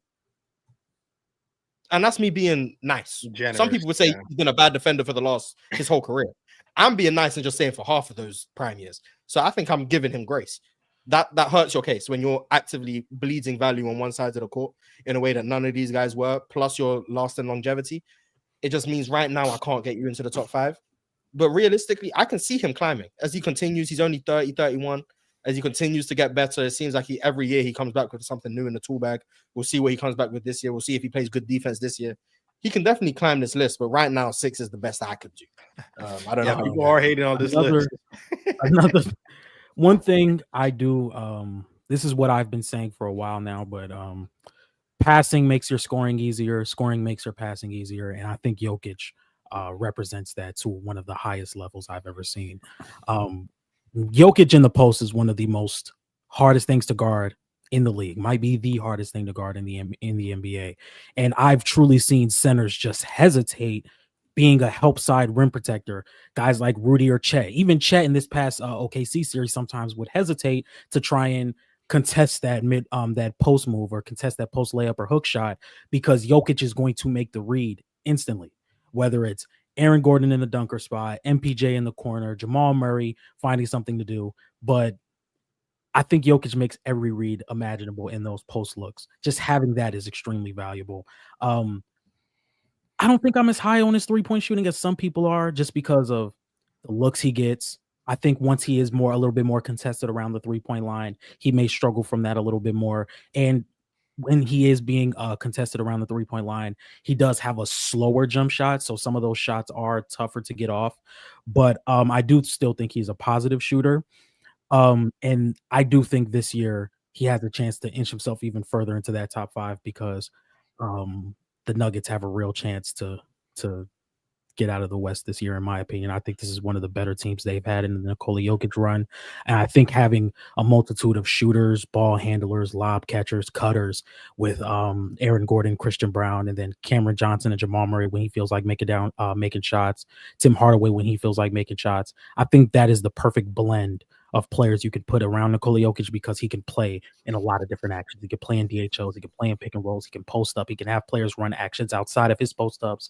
And with the scoring ability and him being able to make every read, it makes it extremely hard to guard. Now, defensively, I do think this postseason he was really good, especially against OKC. I think he had some really good games where he could disrupt Shea penetrating once they did beat that zone. Once Shea got to the middle of the zone, I think Jokic did a really good job just disrupting SGA's ball handle and his motion with his mid-range shooting at times. But again, this is like spot minutes. I don't think Jokic has been a positive defender throughout the course of an entire 2 to 3 year stretch. But that would be the reason in the longevity why I could not put him in my top 5. But him being the best player in the league, in my opinion, and having a chance to bring in another MVP, another finals MVP, another championship while being the offensive player he is, because we spoke about this on this channel. We talked about the offensive peaks, and Jokic was like 1 or 2 for everyone's list on that panel. when we talk about offensive peaks of all time. So, yeah, he has a chance to make it up to the top 5. I just couldn't put him there yet. Well, John, you just sparked a question in my mind, and this is for everyone. How many more years do we think Nikola Jokic is going to be at this similar level? Because at a certain point in time, whether we would like it or not, eventually it's going to start to just teeter off, whether with age or, knock on wood, injuries. So how many more years are we going to be getting of Nikola Jokic at this level? This is what makes it interesting to me, because this isn't a player that is, oh, my athleticism is what makes me the best player in the league. This is a guy that relies on strength, touch, IQ. I don't think Jokic is going to stay at this level until he's 35, but do I think he'll be a top 10 to 15 player for another 5 years? I can see that, because again, passing ages well. I think shooting ages well. What I don't think ages well is athleticism, burst, first step, balance, twitch. I think Jokic doesn't use a lot of that stuff to bank on him being a positive offensively.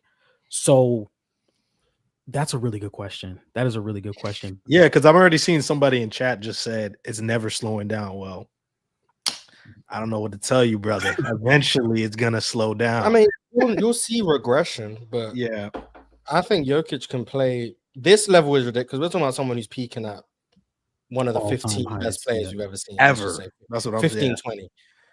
Staying at that level for even as long as he's done it thus far is a difficult thing to do. Asking him for it to be 8 years, like that's damn near unfathomable. But being one of the top 3 players on the planet, he's had 7 straight years where he's finished top 10 in MVP voting. Obviously, bias aside, he's my countryman. Yes, I was born top 5 in 6 of those years. Facts. Top two in 5 of them.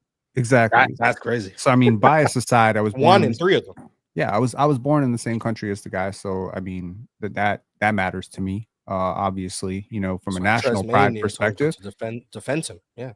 Well, the thing here is, I think it's insulting if you have to lie about somebody.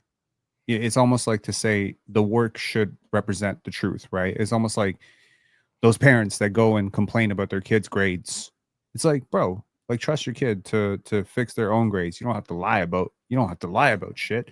So I don't have to lie about how great Nikola Jokic is. I think the game speaks for itself. I think the tape speaks for itself. I think the international play speaks for itself. I think the championship speaks for itself. I think the insane analytics speak for themselves. I think, and I think unfortunately the defensive stuff, he's not a typical defender as a big, but he does a lot of good things defensively that I think sometimes go underrated. I think he's a brilliant communicator defensively. I do think, his active hands are underrated. If you're going to give Patrick Ewing his love for the active hands, if you're going to give Hakeem love for active hands, well, you got to give Nikola Jokic love for active hands. And I think the job he does on the defensive glass is also very important. I think his speed of decision making and just moving guys into place sometimes offensively and defensively, he's just a master chess player. So you know what, like to the question of when will he retire and all that stuff, or how long can he do this? As long as he wants, man. Arvydas Sabonis was a player who had very similar strengths in terms of just processing the game and stuff and touch, shooting. Underrated fact, Nikola Jokic shoots 39% from 3 in the playoffs. Kind of an underrated fact. I feel like the conversation here has been like, the shooting's good. It's like, yo, this is a guy who for his career, since he's entered the league, if you aggregated league average 3-point shooting, regular season, league average 3-point shooting, playoffs, he's above that mark every single time as a 7-footer. It's pretty impressive. He's never someone you can completely ignore. He's got great off-ball value. I just think he's great, man. And to the question of, like how long can he do this? As long as he wants. But I actually do feel like he will retire well before he regresses. I think he could retire as soon as 2 years from now. I'm gonna be honest. I'm a co-sign what DeMarcus Cousins said. He kind of let it slip. He let it slip himself. When he was talking about Hanson Yang, he's like, oh, he's going to be dominating the league. Luckily, I'll be long gone. And then he's like 2 years, and he just kind of caught himself. He just strikes me as a guy who marches to his own beat. Some people don't like it, but he's definitely not a guy who's obsessed with money or anything like that. So when he's ready to go, his kid's growing up in Europe, he might actually find that quite appealing. I feel like that'll be a sad day for Swiper. Denver will be cooked. So yeah, the only thing holding Jokic out from the top 5 is longevity. The defense isn't really going to change much other than the effort. But I do think he can get into the top 5 pretty much strictly off his offensive talent, which is a testament to how great I think we all view him offensively. Before we get into the top 5, I'm gonna read some super chats, then recap how we got here, and then we will get into the top 5. We are running a lot over what I expected, but I apologize. Apologize. Tresmania said, if the great white whale of Serbia isn't top 3, Penn is a fraud. I best see you defend your countryman over anyone but Shaq and Hakeem. And then he said, Swiper and Penn frauding. The list is cooked. Well, I'm sorry, man. It's the greatest position in NBA history. And Man, you would swap a can't win because you have to add him at number 2, man. I had him at number 6. I think that's very fair. I mean, I thought 6 was fair too. Yeah, I put Sabonis over him out of respect. The names honestly, almost everybody had him at 6. Pretty much everyone had 6. I'm gonna be honest. If you asked him, pick one between yourself and Arvydas Sabonis, I'll guarantee you right now he picks Sabonis too. So that sounds reasonable. Guaranteed. And then Tresmania with another super chat. Dream, why is Fujitora? He asking you a One Piece question. He's asking you. I'm just gonna read it. Oh, yeah. He's not. I won't answer that. He's not. I'll keep it like that. Strongest admiral is David Robinson. That's what we're talking about. Anyway, before we get into the top 5, we had 17 names in total given to us across the 19 lists. In 17th place was Dikembe Mutombo with 1 vote. In 10th place, in 16th place with 2 votes, 2 points, 1 9th place vote was Bob McAdoo. In 16th place with 3 points, 2 separate votes from Carson and from, I think it was Sean, Bill Walton. In 15th place with 4 points was George Mikan. In 13th place with 6 points, all from Penn, was Arvydas Sabonis. In 12th place with 7 points was Artis Gilmore. In 11th place with 10 points was Joel Embiid. In 10th place with 11 points was Dwight Howard. In 9th place with 28 points was Patrick Ewing. In 8th place with 57 points was Moses Malone. In 7th place with 78 points was David Robinson. And in 6th place with 86 points was Nikola Jokic. Okay, on to the top 5. We're going to see a sizable gap. Jokic had 86 points. 5th place has 126. Quite a big gap. This is a guy who I had him in 4th. John D, you had him in 5th. Lowe had him in 5th. ZZ had him in 4th. Tyler had him in 5th. Chill had him in 2nd. Real Talk had him in 4th. Ox had him in 4th. Ron had him in 4th. Kate B had him in 6th. Pirate had him in 1st. Gifted had him in 5th. Penn had him in 7th. Riv had him in 5th. Carson had him in 4th. Dream, you had him in 5th. Swiper had him in 6th. Jordan had him in 4th. And Sean had him in 3rd. This is one of the more polarizing players in NBA history. It's Wilt Chamberlain. John D, I'm gonna start with you. Talk to me about Wilt Chamberlain. One thing I would say is I think throughout Wilt's career we almost saw 2 different players. Because earlier I'd argue 3. Maybe stole my shit, man. Damn, John D. Yeah, man. I think with the scoring aspect, he was filling up the stat sheet, being one of the most athletic players on the floor, one of the best finishers, getting up and down in transition, stifling defensive player. I'm much higher on the Wilt Chamberlain that was passing, no matter what his motivations were when it came to passing the ball. Just the one that was more skilled defensively, was passing the ball more, and was still one of the better scorers in the league. I'm much higher on that Wilt Chamberlain, but again, it doesn't matter how it looks. If it's that little reach out and finger flip in the rim, it's still putting the ball in the basket, and that's something Wilt Chamberlain did almost his entire career. You know, a lot of people say he was a black hole. A lot of people say he was a stat patter. I can understand that, but shit, he was great. He was great. So I had to put Wilt at 5. I understand Jokic, one of the greatest offensive players of all time. His career isn't over yet. That's one of the things that I looked at as having Wilt ahead of him. But at his peak, I think Wilt is one of the greatest defenders we've ever seen. And that's why I had him number 5. Yeah, if you missed it, Penn, 5th place was Wilt Chamberlain. No, I didn't miss anything. Yeah, okay.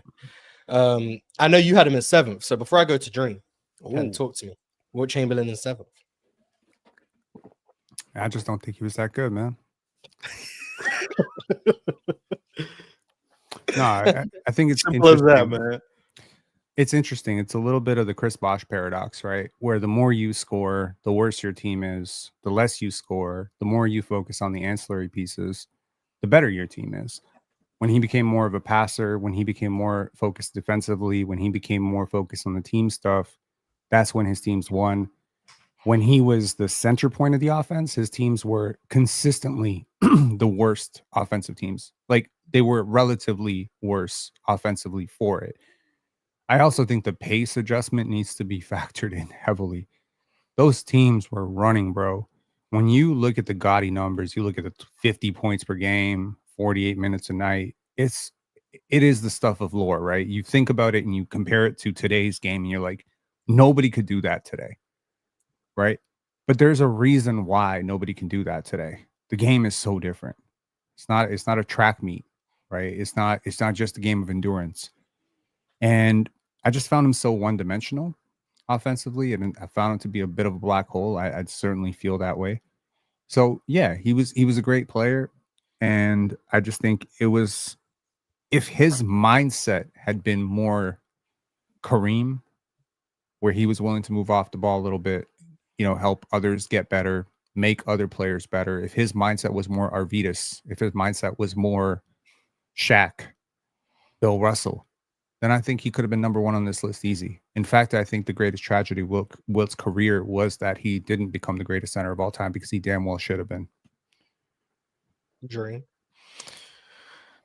It's hard to argue against a lot of what just Penn said. I mean, during this time, I'm seeing I'm seeing the shift with Wilt right now. You know, every offseason, a lot of people have a lot of things to say with different players, get different agendas off. Yeah, they've been talking about Kobe crazy. Yeah, I haven't really been seeing that, but I've been seeing the Wilt. I have been seeing the Wilt. I mean, I'm not quite sure on the myths about Wilt, or if they're true or not, about the whole jumping 50 vert, all that. But just as an athletic freak, he was an athletic freak, not even just for his time, but 7'1", had elite length, just a quickness for a center. But yes, what John D talked about earlier is one of the most important things that's very important to talk about with Wilt, is that passing that he later developed in his career, in those later years with Philly. Because when he was at his scoring peak, when he was averaging 50 and all that, there was even a year he'd even average 2 assists, which is insane to me. That, like, and I know it's not all about assists to evaluate passing, but like, when you go back and watch the games, the fact that I'm seeing a dude, I see a guy shoot a jumper and he's going up, catching the ball out the air and going to score it. I'm not crazy. Yeah, bro, the bro took 40 shots a game. That is 40 shots a game. It's hard to argue against all that, but defensively, what he was able to produce, the longevity as well. Yes, like, could he have been greater? Probably, but I'm going to judge him based on what he's shown me, and to me, this is a top 5 center of all time. Well, will he stay like that? Who knows? There's still Nikola Jokic still playing. But I throw my dart. Wemby still playing. Wemby is going to begin to start. Yeah, I wouldn't be surprised if Wemby makes this list at some point. But I had Wilt the highest of all of us. I had him at 4. Oh, you had him at 4? Yeah, I had him at 4. Did your 5th get named already, if I got to ask? Or he didn't get named? No. Oh, he didn't get named. Okay. We all the same. Everyone pretty much had the same top 5 except Penn. He had Arvydas in his 5th spot, and Wilt at 7. But the next 4 names, everyone had in their top 4. Well, in their top 5, some people might have had these guys. Hey, at 4. Swiper had Jokic at 5. Everyone's serious. And KB.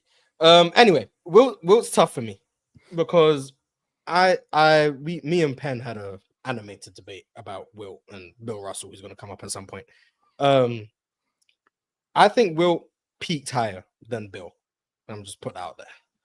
I think when Wilt decided to play the brand of basketball that made sense, he did it better than Bill Russell did it. I think he was the second best defender of his era. If you really want to be pessimistic, you could say he was third behind Nate Thurman's. I think you'd have to be reaching to say that, but you could say it. And then I think he was the second or third best offensive player of his era. Probably third behind Oscar and Jerry, but that's how great he was. The issue I have with Wilt, and some of it's from the games I've watched, some of it is you read about Wilt, and it depends on the art, like the articles written around Wilt, and then the interviews of people talking about Wilt. There's only really 2 perspectives. You've got the perspective that bashes Wilt, and then you've got the perspective that glazes Wilt. And depending on which ones you read, you can kind of make up the story, and that's how you perceive him. Some people talk about Wilt, and then will say the tunnel vision and the scoring and the stuff, and the fact he wasn't passing when he was young was because Wilt Chamberlain just did what his coaches told him to do. And his coaches said, we need you to score, shoot the ball every time. And he did it. And then the other, this from the same time period, the same era, 1960 to like 64, you'll read articles of his teammates being annoyed that not only would Wilt Chamberlain literally block his teammate shots, but wouldn't pass the ball. So depending on who you listen to, either Wilt Chamberlain's doing the right thing or he's doing the wrong thing. Either he's hurting his team or he's helping his team based on the exact same time frame, just based on the perspective. When I go back and I watch the limited film from those early years of Wilt Chamberlain, I have a hard time thinking blocking your teammate shots is ever a positive. That's just me. Now, you guys can be mad at me all you want. I think that's never a good thing. But I also think he was still really valuable as a scorer and someone who was really skilled, really good touch, turnaround jumpers, offensive rebounding. Now, some of that was once again taking the ball out of the air from his teammates, but still really skilled. And then defensively, he was the second best defender in the league from the moment he joined the league. He was a dominant rim protector, one of the most freakish athletes we've ever seen. Now, do I believe all of the stories? No, but watching the film, you can see he's a freakish athlete. His block radius was insane. He pretty much tried to block every shot that came his way on offense and defense, as I've already alluded to. Amazing rebounder. So really skilled. And then as you get later on in his career, I think Alex Hannum did amazing things for Wilt Chamberlain. That's a coach from the late 60s. I don't know if Wilt's ever spoke about it. I've never really looked it up. But Alex Hannum, making him into a more of a passer, a post hub, someone who was willing to get his teammates involved, really helped him offensively. I think that's where you saw the best growth of his team offenses, of him individually. And Wilt was very conscious about his stats. That's no secret. His teammates have said it. He knew what he was averaging. He knew when he wanted to lead the league in assists that I think you can find the article somewhere. Wilt told his teammates that he doesn't pass to Chet Walker, rest in peace, because Chet Walker dribbles too much and therefore he won't get assists. Wait, that's true? Yes, he said, I'll pass it to Billy Cunningham and Hal Greer because they'll catch and shoot. Chet Walker likes to dribble. I ain't passing him the ball because I'm not going to get an assist for that. Like that type of stuff, that's just not good basketball, in my opinion. So I don't like to factor in the off-court stuff into my player evaluations. Ron had Will at 4. So Ron had Will at 4 alongside me. So I don't like to factor in Westbrook. I'm not going to say that. I don't factor in the off-court stuff, but when the off-court stuff, like when the mentality of I care about my stats bleeds into the on-court effect, I care about that. When Wilt Chamberlain decided, oh yeah, I want to lead the league in field goal percentage, so now I'm only going to take the easier shots. That means something to me. Why would you do that? You're actively not maximizing your ability and your team's ability to win because you're chasing stats. So those are my issues with Wilt. But at the end of the day, he was the second best defender in the league for a really long time. And then when Bill retired, he was the best defender in the league in 71 and 72, in my opinion. That's really valuable. In an era where defense was more valuable than offense, being the top 2 defender of that era means a lot to me. even if I wasn't as high on the early offense, the offense from 65 to 68, one of the best offensive players in the NBA at the time. That's really valuable to me. And the guy I had at 5, I'm not going to say who it was. I also have similar issues in terms of how often were they playing winning basketball. But I think Wilt was just better. And I think Wilt played winning basketball more than he gets credit for because of the stuff I've alluded to in terms of the flaws. But at the end of the day, being that impactful doesn't change regardless of whether or not he was doing it for stats. To John D's point, he was passing more. Was it because he wanted more assists? Yes. Sure. It still helped the team.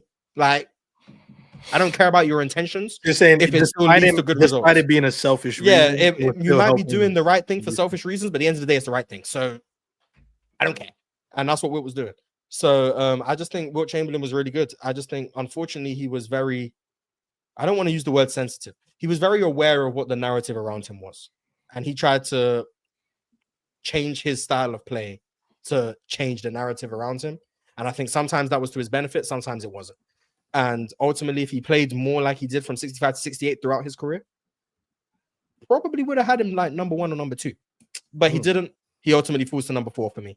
But I guess I'm higher on Wilt than the consensus, but I know how Pirate feels about Wilt. He's been very passionate saying Wilt is the second best player ever. Spoiler alert for when he does the list next week. But I had Wilt at 4. That's all I really have to say on that. Shout out to Wilt Chamberlain. He had 126 points, so he was 40 points clear of Nikola Jokic in 6th. In 4th, oh, you want to say something, man? No, I remember, we were playing NBA 2K1 when I was a teenager, and I made a bet. Yeah, 2K1. Born. I was not the game. 2K1 when he was a teenager. I wasn't even conceived. Yeah, and I had 2K as well, and in 2K1, and I made my friend a bet that I could get a triple double with Eddie Robinson, right? Okay. And I remember playing that game like the most bullshit you ever seen in your life, like trying to make passes only to open shooters, trying to get these points. Eventually, I realized that I couldn't get enough rebounds, so I started just walking out of bounds so I can get a turnover and get a triple-double that way. He was so pissed that he lost his $5. He couldn't understand why I kept walking out of bounds. That's the Wilt Chamberlain experience, basically. That right there. I can't stand stat patterns, yo. I couldn't stand Andre Blatch. Couldn't stand Ricky Davis. Can't stand the Russell Westbrook shit. Andre Blatch. Respect the ball handling at that size. It's unfortunate because you see these players, they can do whatever they want. They just have the wrong mentality towards the sport. I'm not for it. I'm not for it. I do think you're still too low on Wilt, but I understand the pessimism. I'm too high, bro. I almost put him down to 8. Wow. No comment. Number 4. This guy had 140 points. I want to just, before I reveal number 4, number 3 had 144. So they were quite close. Right there. And I think I can guess these two. This guy, 140 points. I'm not going to reveal where we had them. I'm going to reveal where everyone else had them. Lowe had this guy in 2nd place. ZZ had him in 3rd. Tyler had him in 4th. Chill had him in 3rd. Real Talk had him in 5th. Ox had him in 5th. Ron had him in 5th. KB had him in 4th. Pirate had him in 7th. Gifted had him in 4th. Riff had him in 4th. Carson had him in 2nd. Swiper had him in 2nd. Jordan had him in 7th. And Sean had him in 4th. Any predictions as to who that may be? The guy did I have him first? You did have him first. Did you have him first? I did have him first. Yeah, Bill Russell. Shout outs. It's his Bill Russell. It's his William Felton Russell. Bullshit. Penn, since you had him first, talk to me. Bill Russell. I'm pissed, yo. I'm very pissed. Because when I thought I put him at first in a list that you were participating in, hopefully with a list of so-called ball knowers, I was like, yo, we definitely need to get this guy number 1. And now I'm disappointed because now I don't even want to participate with the rest of this bullshit. Respectfully, he wasn't even close to coming first. Not even close. Okay. No. So yeah, like I think it's interesting that we keep ping-ponging between narratives. I like, I said like the thing about Patrick Ewing, it goes against, it's like the anti-Patrick Ewing. This is the anti-Wilt. Not the most talented offensive player, never really led a league average offense, but just a consummate winner. Before him, The Boston Celtics were a bad defense. When he played, they were historic defense, the greatest defensive dynasty of all time. Just a consummate winner, yo. Do whatever it takes to win. Do whatever it takes to win. Push the break, handle the basketball, set a screen, block a million shots that will never get counted in the stat sheets, right? Anchor a defense, communicate. Just a brilliant mind for the game, obviously, is evidenced by the fact that he later became a coach. Just an intelligent basketball player. When I think about the most intelligent basketball players of all time, I think about Bill Russell. When I think about the winningest basketball player of all time, I think about Bill Russell. When I think the best defender of all time, I think Bill Russell. And I think his offense is somewhat slept on. Just because he wasn't the greatest scorer, it doesn't mean that he didn't provide tremendous value offensively. So I think his playmaking was sincerely underrated. And I genuinely think if I'm thinking about what I want for my center, it's Bill Russell. I mean, I didn't have him number one, but I had him number two. So You did have him number two. I had him number two. I wasn't that far off from everything you were saying, Penn. I think, man, the fact that we don't have the steals and blocks recorded for him, I just know that if people had those statistics, because you know how. Take a guess. Take a guess. Wild guess. Estimate based on what you've seen. How many blocks do you think he averaged per game? 7, 8. Yeah, 9. gotta be 7, 8. It felt like something like that. Yeah, at minimum, he just erased every shot, and he made everybody else so much better too. You know what I mean? Like he defensively and offensively, he just made his teammates so much better. So I think that's just great. Yeah, my bad. I meant to cut you off. No, you good. It was a great point you were making, because one of the best connectors, new word that people have been using. I think that's one of his main things that we need to talk about more offensively, because I know we're going to talk about him as a scorer, and we're going to get into that as well. But him as a connector on that offensive hub for those other players, one of the better rebounders as well. 22 rebounds. I know it was the 60s, but goodness, man. Just to me, if you have a claim to be one of the best defender of all time, and yes, he wasn't this scorer like Wilt Chamberlain, but I do think what Penn was talking about on how he was able to elevate his other teammates and make those passes, be that screen setter, be the guy in the dunker spot, that matters a lot to me, especially in the 60s, especially in the era he played in. I know relative to era, I know how people view that, but to me, I had him at number 2. Most people had him at what, 3 or 4 Mars? You said, or 4? Yeah, a lot of people had him at 5. 5, yeah, yeah. If you're gonna rank Bill, especially relative to, I don't know if you can have him that low. To me personally, but I get it. Yeah, I had him at number 1. I don't think people are surprised about that. I've been pushing the propaganda for a while. The simple argument is the most valuable side of the ball in NBA history is probably, for an individual, is defense in the late 50s and 60s. Bill Russell is the best defender in the most valuable era for you to be the best defender ever. And he did it for about 12 years. That's elite longevity for the time. I'm also factoring in the fact that era longevity is different based on the time. 12 years in the 60s is not the same as 12 years in the 2010s. So I'm still viewing Bill Russell as some of the elite longevity in NBA history, especially when his prime extended for pretty much his whole career.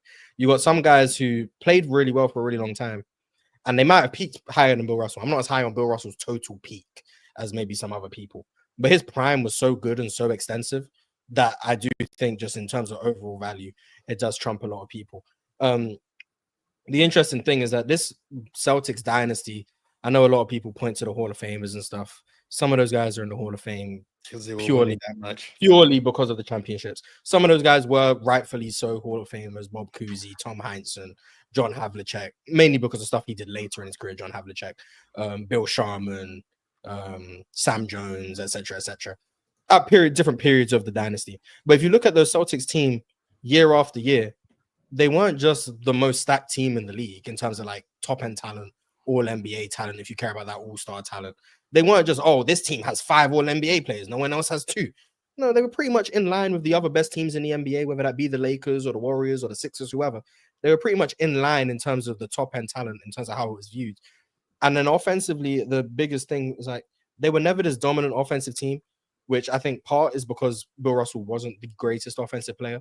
But the reason they were able to dominate was A, the defense, and B, because they played so fast, because they got so many stops. And that was in large part because of Bill Russell.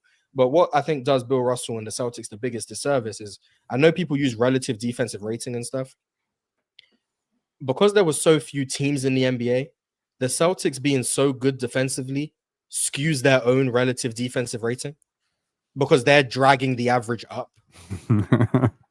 So, for reference, I'm using the 1964 season as an example.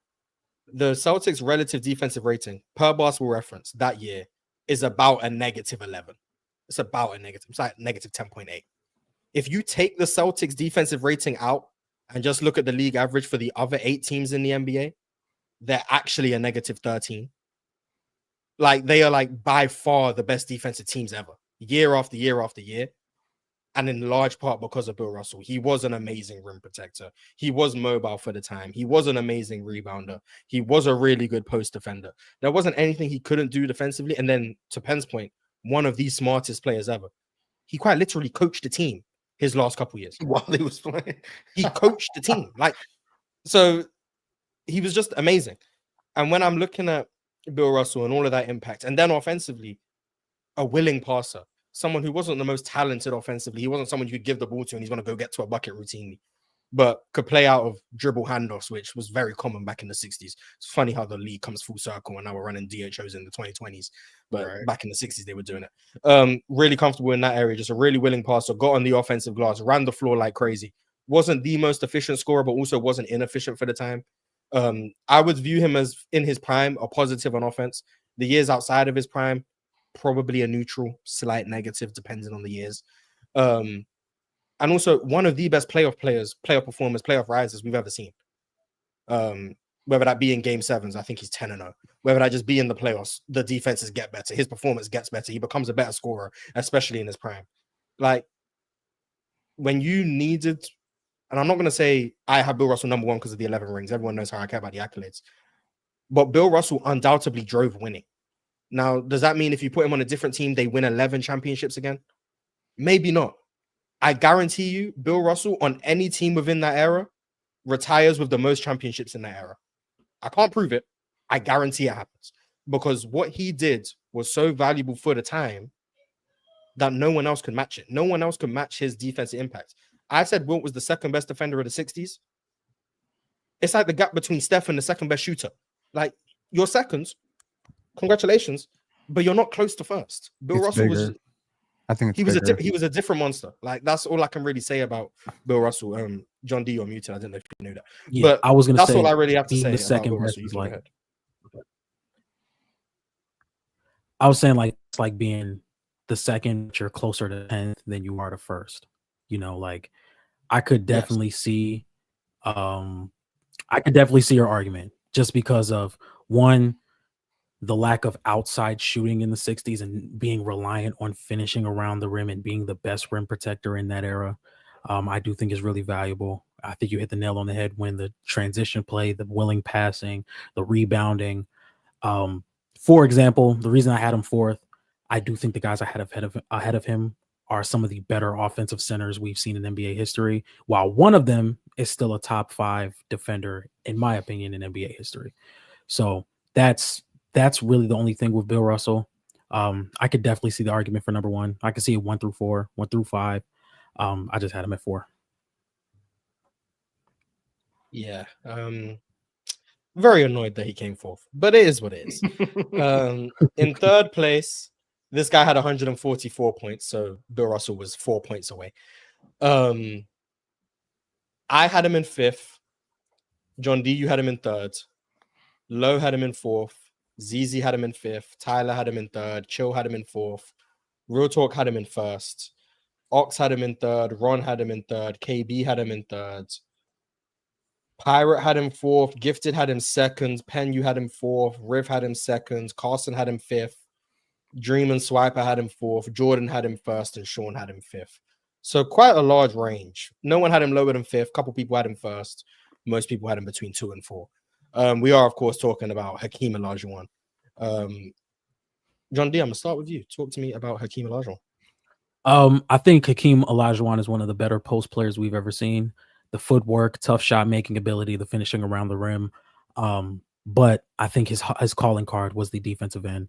The timing of his block shots, the wingspan that he had, the way he was able to attack different angles when protecting the rim and being able to get to the ball with his wingspan being added to that, the ability to play in space. Some of my gripes with Hakeem Olajuwon was the playoff scoring at times. Like I said, some of that tough shot making can be in variance. I do understand that he is one of the better post players of all time, but some of that tough shot making does take a hit in the postseason. And I don't think he was as good defensively for as long as people are saying he was. Like, I do think there was I wouldn't say a substantial drop off, but you can see like he's starting to lose a step. Specifically, I don't know if it was the year after the back-to-back season or the second championship year, but it was like, I don't think he was as good defensively as people were making it out to be. I still think he was still really good, but I do think there was a drop off there. Those were my biggest gripes with Hakeem, and I just don't think he was as dominant offensively as my number 1 or 2. Dream, Pen. I just think he was a great playoff riser, yo. I mean, he scored more in the playoffs. He was more efficient in the playoffs. That's very rare. Very rare. Mhm. And I think the defense might be understated because the offense was so dazzling. I think his defensive impact might be greater than his offensive impact. You know, I think he and undoubtedly is. yeah, and I think just unstoppable scorer. I wish he was a better passer. If he was a better passer, I think he's the best center ever. If he made his teammates a little bit better, if he had less tunnel vision, maybe if he'd picked up the game a little bit sooner, given how late he picked it up. I think his skill work is second to none. His box work was crazy. His agility and quickness and counters, it's an impossible trick bag to stop. And frankly, nobody could stop it. The best players ever struggled against him. He gave food to every great center he went up against. I want to say every, because I haven't watched every single game, but I watched a lot of him versus Shaq. And Shaq once said, that's the first time in my life that I felt genuinely humiliated by a player was him against Hakeem in the finals with Orlando and Houston. So, he won 2 rings. I don't think he was ever on like some super loaded team, but granted, like Clyde Drexler, Charles Barkley, like he's had a lot of success. I will remember him also for his final year in Toronto. He was still a great defender, yo. He was his knees were shot. He just and I still remember like his defensive instincts were insane. Just his propensity to get steals, blocks, but just his ability to hover, his ability to, we didn't have like all the analytics and cleaning the glass stuff, but I guarantee you his rim deterrence was next to none. So, yeah, he was incredible.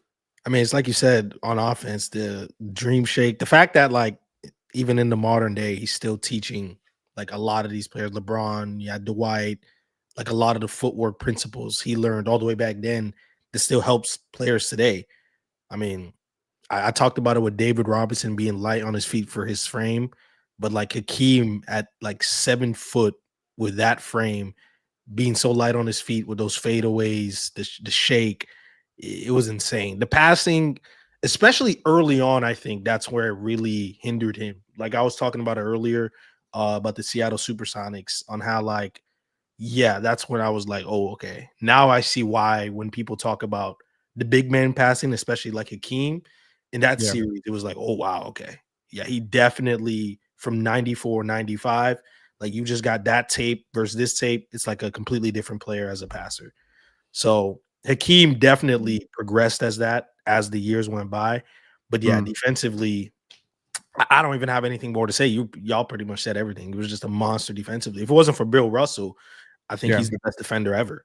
Like I mean, just a random anecdote in the finals against Shaq in 94-95, he averaged 32.8 points per game, 11.5 rebounds, 5.5 assists, 2 steals, and 2 blocks.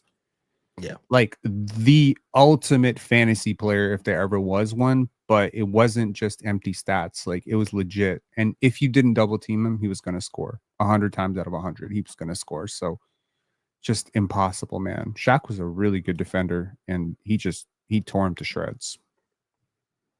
Yeah, Hakeem was good. Like everyone on this list, he was really good. I had him the lowest, I think, of all of us. Yeah, I had him the lowest of all of us. I had him at 5th. The reason I have him 5th is because although I'm really high on his peak, 93, 94, I think the years outside of his peak, especially prior to his peak, are underwhelming in the all-time sense. I think offensively, he really didn't come into his own until Rudy T became the coach and kind of told him, hey, pass the ball. I think Hakeem spoke about it. He's had struggles with trusting his teammates. I think it led to a lot of the same issues Patrick Ewing had in terms of his overall offensive game. It was relying on the tough shot making even more so than when he was a more willing passer. I also think the three-point line shortening also helped him somewhat, which I'm not taxing him for. Just acknowledging that Houston probably benefited from that a lot with all the spacing and then the shortened three-point line. But the thing with Hakeem, what made him so special was he was such a good tough shot maker, he could survive on that diet. It was like center Kobe Bryant in a sense, where he wasn't going to give you +8 relative true shooting, but he was pretty much going to guarantee you +3. And it was going to be on a shot diet that no one else could replicate while being an amazing defender. But for me, the reason I have him at 5th is because he's not Wilt Chamberlain in the sense that he played for stats. But the comparison I make between him and Wilt was that he didn't play the best brand of winning basketball throughout his career. And I think because he eventually did in 94 and 95 to a lesser degree, I think he was worse in 95. People, I think, and especially when it's a defensive player like that, they get attributed that type of value for like all of their prime. And I just don't think that's what he was doing. I don't think he came into the league that type of player. I think it took him a couple years to level up offensively. And then defensively, he was dominant from like day 2, like year 2, all the way until like 94, 95, like all-time dominant. But it just wasn't that peak level impact for much longer than 2 or 3 years. But that peak level was so dominant that I understand people having him at 2, 3. Number 1, I feel is a bit excessive, because I just don't think he was as good offensively as the people who have him number 1 say he was. But he was amazing. Like the footwork, the counters, the touch, the jump shooting, then the defense, the mobility, the ability to get deflections, steals, block shots, alter shots. The best defender of the modern era, in my opinion. I think that's pretty much the consensus opinion, maybe. But he was just really good, really versatile. Wasn't the greatest like off-ball guy in terms of screen and roll, pick and pop, that type of stuff. But like that's really just nitpicking at that point. He was really good. Like the best of the molds of most of those centers from their era. The isolationist who could protect the rim and anchor your defense. He was just the best at doing it of anyone that we've ever seen, maybe. So that's why he's in my top 5. But ultimately, just the prime years outside of his peak kind of let him down a little bit for me. But I have no problem with people who have him higher. I did think about him as high as number 2. I mean, I'm gonna be honest, like beyond Bill Russell, I had to think about him. Obviously, a couple of the names that are going to come up next, I'm assuming. Mm-hmm. Those are the names that really made me pull him down. But in terms of just his overall impact on the game, for as long as he did it, he was a superstar for about 6 years, I would say. 6-7 years. Other than that, he was like an MVP candidate who was just all NBA level. Like he was a top 15 player for like almost 10 years. Like Absolutely. More than 10 years, 12 Absolutely. Years. So that's a really long thing that he was able to do. He was a much better free throw shooter than the average big man at the top of this list. Like guys like Wilt, Shaq, etc. Like these guys were major free throw liabilities. He was at least 72% at the line for his career. He was a major playoff riser, which is not something I could say about guys like like there's a couple guys who've already come off this list, Patrick Ewing, Joel Embiid, etc. Whereas like the playoff dropper, he's a major playoff riser, and he had championships where he was the best player on those teams. Honestly, the conversation between him and I assume the next name is neck and neck. The argument really for Hakeem is just his game was so pretty. It was very pretty. Yeah. the guy in second had 14 more points than Hakeem. So 158 to 144. So ultimately, it wasn't as close. But these guys do get compared a lot. I know a lot of people go back and forth with it. I had him in third. John D, you had him second. Lowe had him third. ZZ, Tyler had him second. Chill had him fifth. Real Talk had him third. Oxron and KB had him second. Pirate had him third. Gifted had him third. Oh my god, a lot of thirds. Okay. Pirate, Gifted, Penn, Riv, Carson, Dream, Swiper. You guys all had him third. And then Jordan and Sean had him second. Can I guess what this? Oh, yeah, guess. Go ahead, guess. Kawhi Leonard. Of course, yeah, of course. You Mm. did say Kawhi. You was better did than him, but say, that's besides yeah. the point. So you know what? Yeah, you can start with Shaq. We are talking about Shaquille O'Neal. Go ahead and talk to me about Shaquille O'Neal. You know, just one of those great benefactors of the triangle, yo. Saw. Shaq was amazing, man. Hyper efficient, immovable object. He's an amalgamation of so many players on this list. I think he was dominant, like the guy who's ahead of him, which by process of elimination, I already guessed your number one, obviously. He was a defensive stopper in a sense as well, although I think his defensive impact is slightly overrated, to be honest. Like there's elements of his, prime where I don't think he was necessarily as locked in defensively. And like Wilt, I think we were robbed of the greatest center of all time because I think he had the talent to get there. I think he had the game to get there. I think he had phenomenal touch. Unlike Wilt, he was a great passer right out of the gate. He had a really great feel. You see rookie Shaq, second year Shaq, LSU Shaq. This dude is sprinting up and down the court like Giannis, right? He is so athletic, so agile that if he had locked in to being in shape, it's unfortunate the conversation always comes back to, well, couldn't he have played 1,400 games? Yeah, for sure. Couldn't he have won 8 rings, 9 rings, 10 rings? Who was going to stop him? Once Jordan retired, like there was nobody there to stop him. And he has the lone, one of the lone. He is the only guy who beat Michael Jordan in the playoffs in the 90s as a lead guy. That's interesting. Yeah, That's interesting. he is technically right. They lost to the Pistons in 1990. So. Yeah. 91 to 98. There He's the you only go. guy. So once Jordan broke through, There fine. you go. You know There what? you go. There You know you what? Let's use the segment to give Isaiah Thomas his credit too. So Isaiah Thomas and Isaiah Thomas and Shaquille O'Neal are the only people to beat Michael Jordan in the 90s. There you go. He said Joe Dumars' name a little funny, but Isaiah Thomas, yeah. Joe Dumars, yeah. Yeah. I had Shaq third. He did come second. I don't know if I made that clear. Shaq second place. Oh, so he ended up second after all the thirds. Damn. Yeah, because Those both add up. yeah, he's second. Hakeem was third. Bill Russell's fourth. Wilt was fifth. Single season peaks. I'm not convinced that anyone was better than 2000 Shaq. That's my hot take. I don't know. I'm not convinced of it. As you start extending the peak out, I think you start getting to some other names because he didn't sustain that 2000 level for very long. And I think that's what people like Penn and others like him allude to when we say we was robbed of what Shaq could have been. And I think, unfortunately, Shaq falls victim to that in the sense that people may underrate how good Shaq was because they view Shaq through the lens of what he should have been instead of just appreciating what he gave us. Maybe he could have been better. I think maybe Shaq would probably say he could have been better. But what he gave us, in my opinion, was the third greatest center of all time. From the moment he entered the league, he was a top 10 player all the way until 2005. He was a top 10 player the whole time. He peaked as the best player in the league for a handful of years, which is something that not many people have done. And then his absolute peak was a level that maybe 3 players in NBA history have achieved. That's something not many people have done. Now, I'm with Penn on the fact that the defense was very inconsistent. He came into the league a monster shot blocker, but very ill-disciplined on defense. Then there were times where he would be out of shape, especially in the late 90s, which would compromise his defense. When he got into shape, we're talking 99, 2000, 01, he was one of the most dominating rim protectors, paint presences we've ever seen. Now, his defense didn't extend beyond the paint. He wasn't going to come out on guards. He actively didn't do that. But his paint presence in an era where paint presence and post defense was at its most valuable.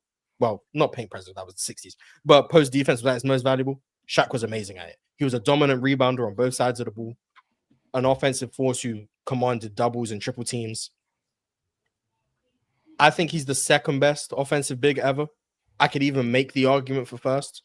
I wouldn't probably agree with my argument, but I can make the argument for first. That's how dominant and how game breaking he was offensively.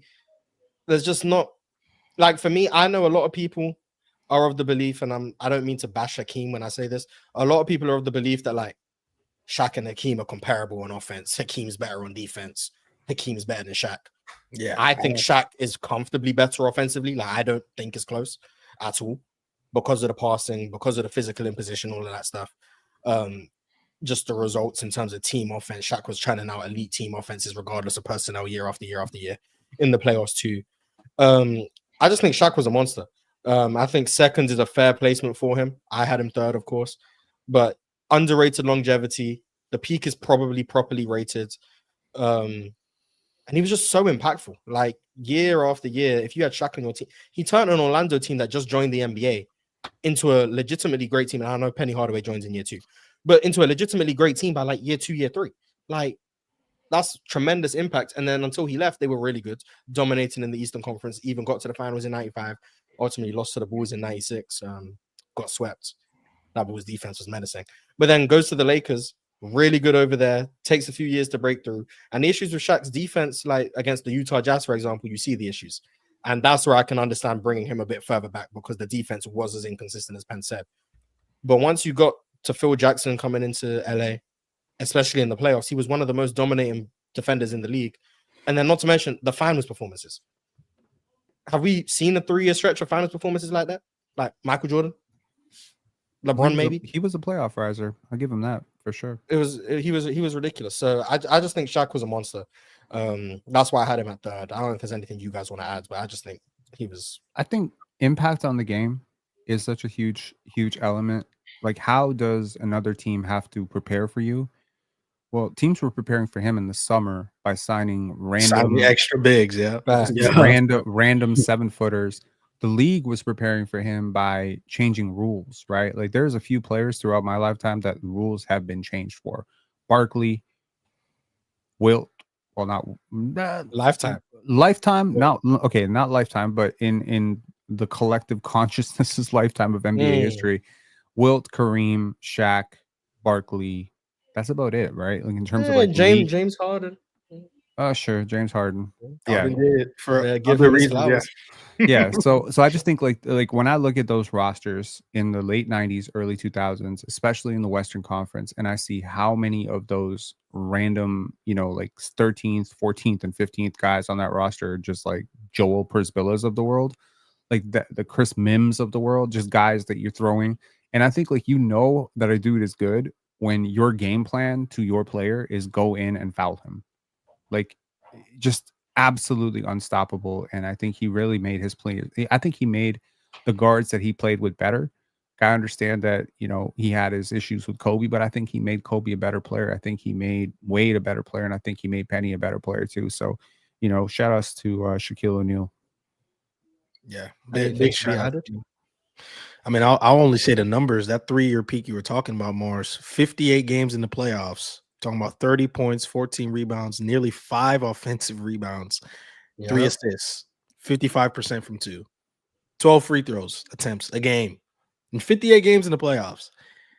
Talking about insane numbers. That's not only just finals. That's just those 3 years. The finals is like 36 a game. Yeah, that is just his entire playoff run. Yeah, just the most dominant. Would y'all imagine like catching a bow from Shaq, like a full elbow? I was thinking about that this morning. I was watching him snatch a ball and the elbow came across really fast. I'm like, imagine if you were just 2 inches behind, like take one step back and you just get elbowed right in the eye. That does not tickle. Like that would hurt. That would really hurt. Probably getting stitches. I mean, I would firm it, but that's just because I'm just different. But I understand some people being afraid of a little contact. But before we get to number 1, I think everyone knows who it is. SG Prince 06 says Shaq is not no underachiever. I wouldn't call Shaq an underachiever, but I'm high on Shaq. But maybe he could have been better. I don't know. But number 1, this guy had 184 points of a possible 190. So for the first time since the point guard episode, we don't have a unanimous number 1. Yay. Ironic. The point guard and the center played together for damn near the whole career. But besides the point, I had this guy in seconds, so I'm part of the reason he's not unanimous. John D, Lowe, ZZ, Tyler, and Chill all had him in first. Real Talk had him in second. Ox, Ron, and KB had him in first. Pirate had him in second. Gifted had him in first. Penn had him in second. Riv, Carson, Dream, and Swiper all had him in first. Jordan had him in third. And Sean had him in first. So everyone had him first or second, once again, except Jordan. Jordan does his own thing. Shout out to Jordan. But we are, of course, talking about Kareem Abdul-Jabbar. I'm going to start with John D. Talk to me about Kareem.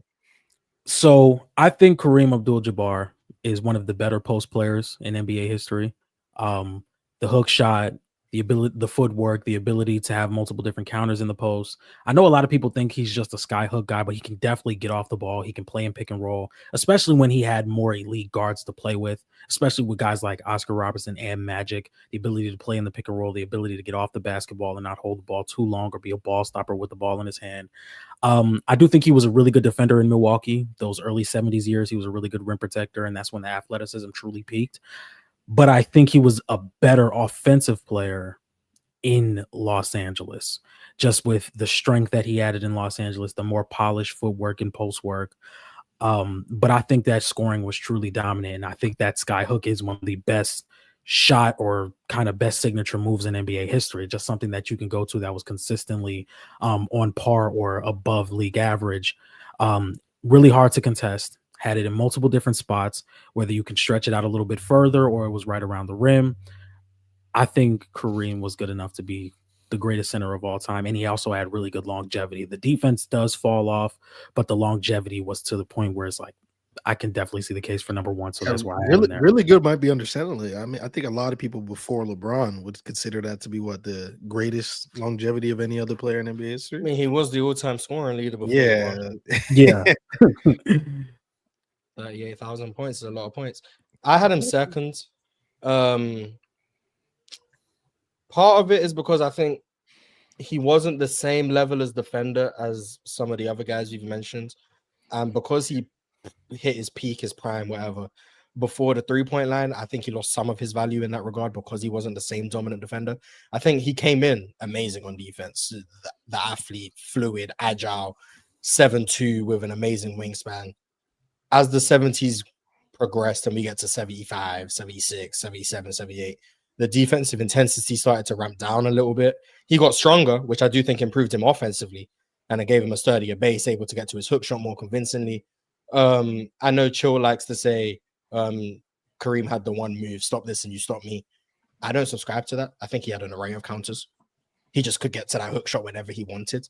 But he had up and unders. He had drop steps. He had this mid-range face-up bank shot thing that he would go to from time to time. He had a lefty hook that wasn't great, but he could go to it. Like he had a bunch of moves, and he was one of the most efficient postseason scorers we've ever seen. I could look up the numbers, but he was routinely plus 10 relative true shooting. It was ridiculous. Mars, I told you I got some numbers. Oh, go ahead. Tell me the numbers. I got some numbers. The 3-year thing that I just did with Shaq, 29 points on plus 11 efficiency. That was Kareem from 77 to 79. Come on. There's not much you can do with that, like, at all. Just you couldn't stop him from scoring. Wasn't much of a threat in transition by that point. Like, it was pretty much he's gonna get up the court, we're gonna dump it into him. He's gonna either score, they're gonna double, he's gonna pass. A very willing passer, by the way. That's something I find valuable. That's why I like Shaq. That's why I like Kareem, Bill Russell, Jokic, of course. Those guys were just very willing passers. Kareem was one of them. My issues with Kareem stem from the defensive peak not lasting very long. And then as we get into the 80s, the unwillingness to play through or with physicality definitely bothered me. The rebounding fell off a cliff. And he was very vocal complaining about physicality. I had an article that I read maybe a year or so ago. I can't remember. It was when hand checking got outlawed for the first time, which is, considering people don't know this, hand checking got outlawed originally in 1979, for anyone who doesn't know. Kareem was the biggest proponent of, please outlaw this. He was basically saying guys like Artis Gilmore shouldn't be allowed to guard him with the level of physicality they were guarding him with.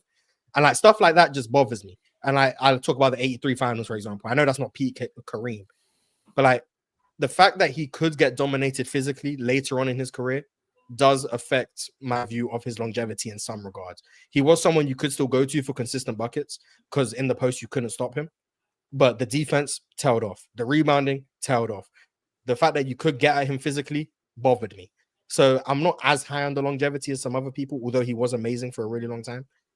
But when I compare him to my number one, Bill Russell, for example, that's 12 years in the 50s and 60s, as opposed to Kareem's 13, 14, 15 years in the 70s and 80s, when I'm not as high on the later years.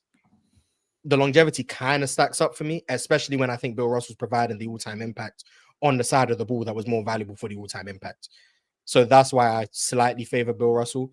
Plus, it goes without saying, like, I'm not saying Bill Kareem needed Magic Johnson, but because of the style of play and he was an offensive-centric big, he needed a guard. Like, that's a fair thing. He needed a guard. Because Bill Russell's impact came on defense, he didn't need a guard. That wasn't where he didn't need a guard in that same regard, because his offense, his impact didn't come from that side of the ball. Whereas Kareem's did, which means if you weren't in the ideal situation, you could slow him down. And then younger Kareem, when he was a monster on defense, offensively, I've seen guys like Wilt Chamberlain give him trouble. Nate Thurman gave him trouble for the same reasons before, the physicality. When guys would get physical with him and he didn't have that sturdy base, you could get under him, you could disturb his gathers, all of that stuff. So the reason I have him number two, not number one, is I'm slightly lower on the longevity. I don't think his defense was as valuable as some of the other guys like Bill Russell. And then offensively, I had issues with some of the physicality stuff. And then in the late 80s, I think he kind of just faded into the background and became like a tertiary option for the Lakers. But still amazing. All-time scorer before LeBron. I think there's also a clip of like Wilt and Bill cooking Kareem. I remember seeing that. And I was just like, damn, these boys were just this is even worse than modern day, how these players, how they were going at him. But yeah, I mean, I largely agree. I just, like you said, it seems like I'm a bit higher on his longevity because peak wise between Bill and him, I could see the difference. But then the longevity of the years he had, because I just talked about it with you, because people talked about it with Patrick Ewing, the 87 versus earlier. Kareem from 87 to 80. Wow. Just a drastically different player. Even though he was still producing the numbers that looked really good later down the years, you can clearly see the wear and tear and the differences between his game from 87, even 87, 88 to what he was back then. Like 83, Kareem was averaging 7 rebounds a game. Yeah, that's like, and I'm not determining his value solely on rebounding. Like in those playoffs, he averaged 27 points per game and 4 blocks. Like he was still amazing, but you could see the physicality and the motor just declining. And that wasn't really an issue with Bill Russell in the same regard. So that's why I think, and also like the 80s is a different era to the 60s. So not all longevity is created equal. But Kareem was amazing. He's my number 2 for a reason. All-time offensive big. I think he's in the top 3. Jokic, Shaq, and Kareem are the top 3 offensive bigs ever, in my opinion. All-time great longevity. Peaked as an all-time defender, as a rim protector, all of that stuff. Just slightly behind my number 1 in Bill Russell. But Penn, is there anything you want to say? Yeah, like I think the best ability is availability. We say that, at least I say that at least once a week, right? You do say that a lot, yeah, and just for a player who's 7'2", to have 10 seasons where he played over 80 games, to play the number of minutes that he played in some of those peak seasons, 43 minutes, 40 minutes, 41 minutes, at the pace that he was playing with some of those, Laker teams and Milwaukee teams. And I think he's like a hybrid amalgamation of like 6 different centers that we've already talked about. And he just did so many things well. So he has the accolades, not quite to the level of Bill Russell, but when you consider those 3 championships with UCLA, plus you consider 6 championships across multiple eras in Los Angeles, and then you consider like the statistically dominant peak where he's just this scorer on the block that you cannot stop, then you do have like a great amount of playmaking element to it, which I don't think is really talked about very much with him, but he is an above average playmaker. So it's like, there's not a lot of weaknesses in his game. He's just like, he's kind of like vanilla ice cream. You know what I mean? Like you can't really go wrong with it. Analogies are you can't really go wrong with it. It's the classic. It's the OG. Everything is based on it. And you can nitpick this and that or say whatever. But like playing 74 games at the age of 40 at 7'2", That's insane value. So, like, if you're a general manager, you want to start your career, you want to start your franchise with a player. There's very few players other than maybe Michael Jordan and LeBron James that you could really make a coherent argument for, especially if you factor in this dude is going to be floor raising my team for the next 2 decades. Like, that's crazy. Yeah, he was great. John D, anything you want to say about Kareem? He was your number one. Yeah, I started off with Kareem. Oh, did you? Yeah. You didn't say anything memorable, clearly. See, that's the problem right there. Yeah. But yeah, Kareem was amazing. There's not much to really be said about someone who 19 All-Star teams is crazy. And now some of them Fugazi All-Stars, but 19 All-Stars is crazy. 15 All-NBA teams, goddamn. But yeah, my number 2. Shout out to Kareem, our number 1 with 184 points. That means we have finished our top 10 at all 5 positions. Next week will be our top 10 all time. But before we get out of here, let me run down what we had today. In 17th place, we had Dikembe Mutombo with 1 vote. In 16th place, we had Bob McAdoo with 2 points. In 15th place, with 3 points, we had Bill Walton. In 14th place, with 4 points, we had George Mikan. In 13th place, with 6 points, we had Arvydas Sabonis. In 12th place, with 7 points, we had Artis Gilmore. In 11th place, with 10 points, we had Joel Embiid. In 10th place, with 11 points, we had Dwight Howard. In 9th place, with 28 points, we had Patrick Ewing. In 8th place, with 57 points, we had Moses Malone.